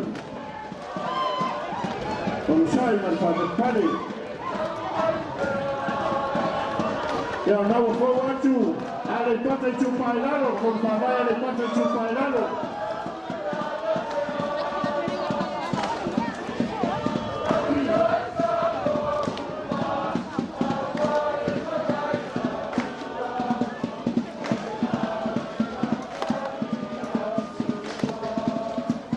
Ya show kwa chua, Tutoatasi, kwa mabaya. Tomorrow we know Matasi, ya olo amatuele, yoma mista ya pauma, ya mesho tafutafo le yoma la tama ya kwamatu, male mamalo le tomorrow wa kumfavai.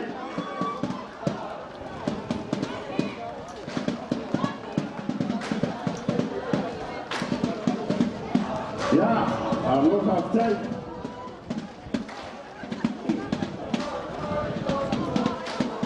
Ya, tenga lupaparoa mai lele ni lima pudi alava, kengeke rupuni, ya lau kiutiti.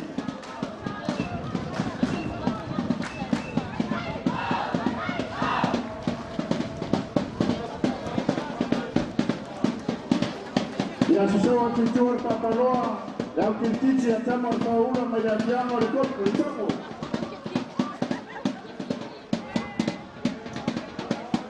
And off of Thai Samoa meat supplies, of Thai Tausaga, in sa Kokarani Mea, so Malona Vansa.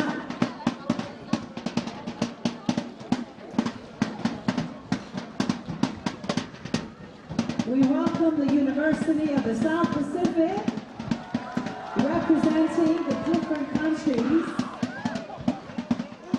where our children of the Pacific are educated in the university campus here in Samoa.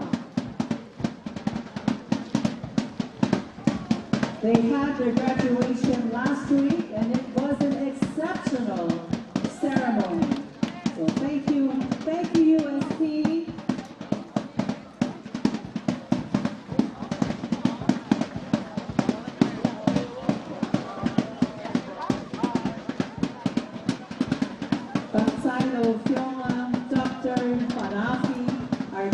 Director for overseeing our campus here in Samoa.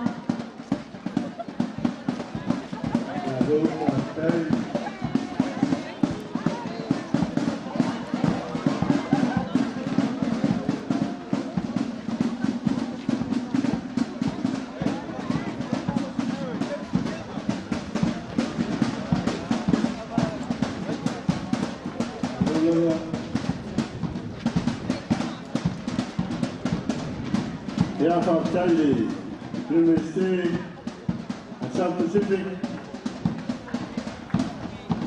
Ya Tasha, Company Tono National. Tankai, Ya Oro, Tausia, Ya Tane, Ya Messi Baenga, Kaputu Yeri Suavai, in fact, I told you to Sama, Yeri Fatona Titia, Latona Luena, Romana Miai, Ya Awa National.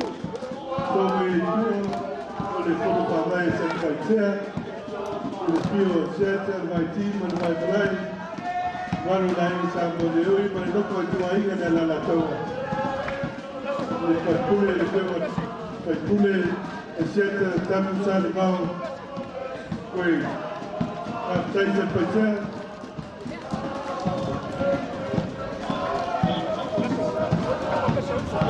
con il parlare sa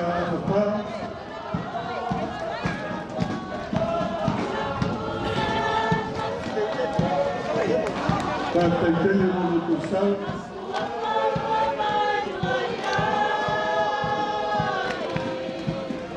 Ya, Tutoatasi. Agora foi uma nota para o dia. Tutoatasi para cursal.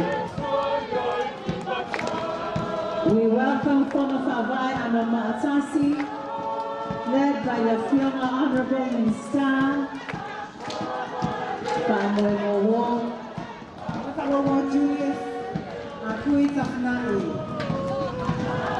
the District Development Project is one of Samoa's flagship projects that brings everyone together, brings everyone to the table. The $1 million, the $2 million that's going out to each and every district allows the people to come to the table to share on their issues and then address the project through this.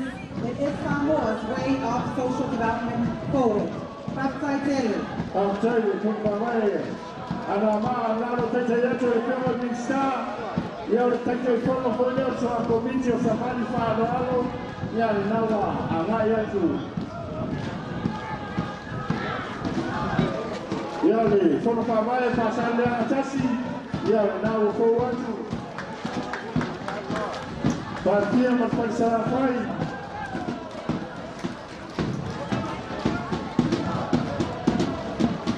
Ya pasal yang betul kenawa. Ama yang pun tu sebali pun ramai, tahu pun tu wajib ini bersama.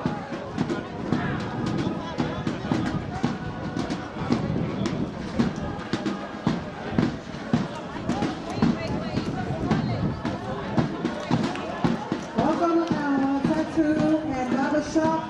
Our private sector is very important to Samoa's economy. We welcome you and thank you for being part of this celebration, walking on this very sacred ground where we received our freedom.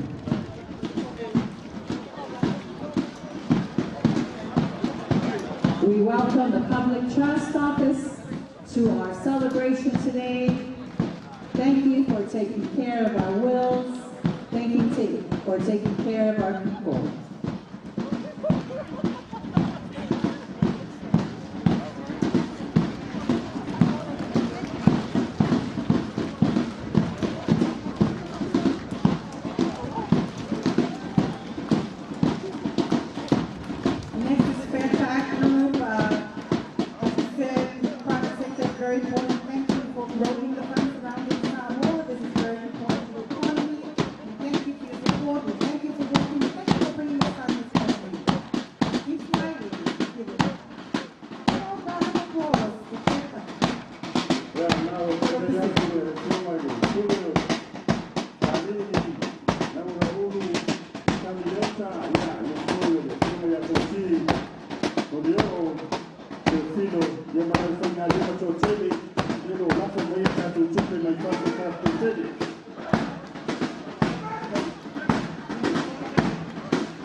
Coming up with Samoa Sports Club. It's very crucial to have sports for our young people, for our children. Beautiful smiles. Keep waving. Wave, smile.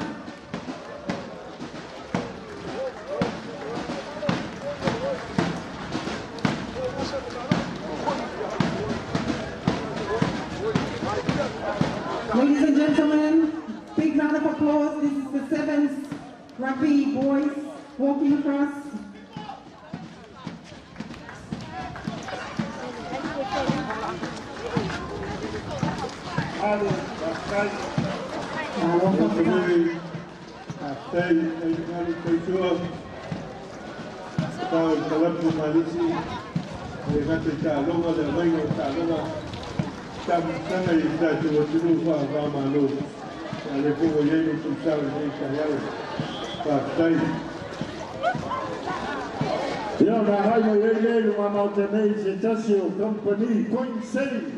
Tele fale oloa o whainga luenga iano ma whanau e tunu maua ia ngātu ngā luenga i tele waenga Samoa ni hao ni hama.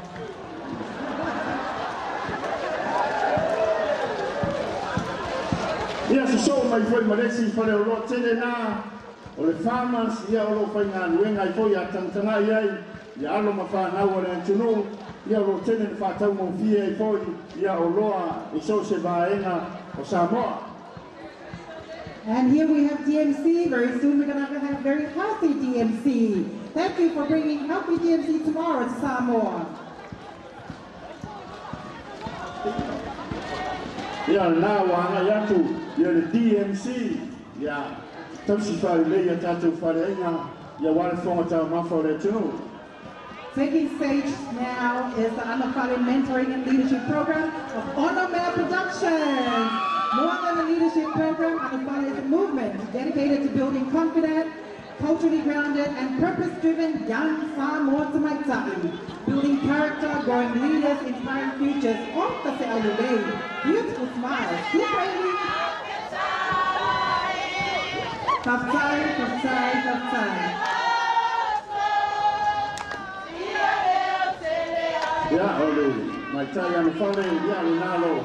Moa toile fionga ia le tuala, kunsenani, ia loa o ina te Maitai Samoa, i le siva fa Samoa moni.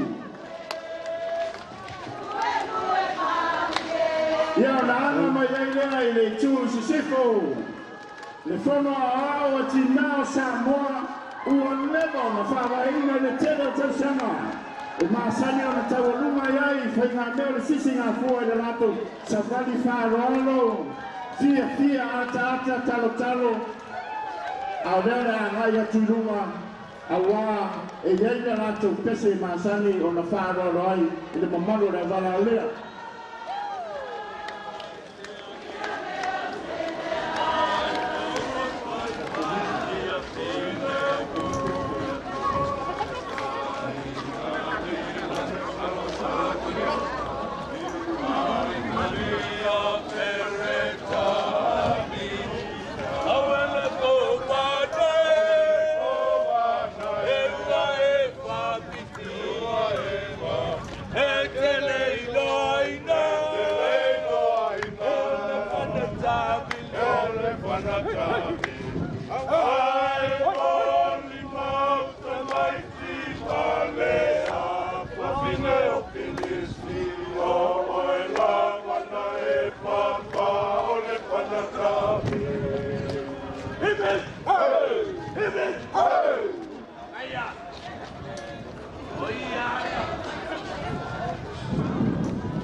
Mali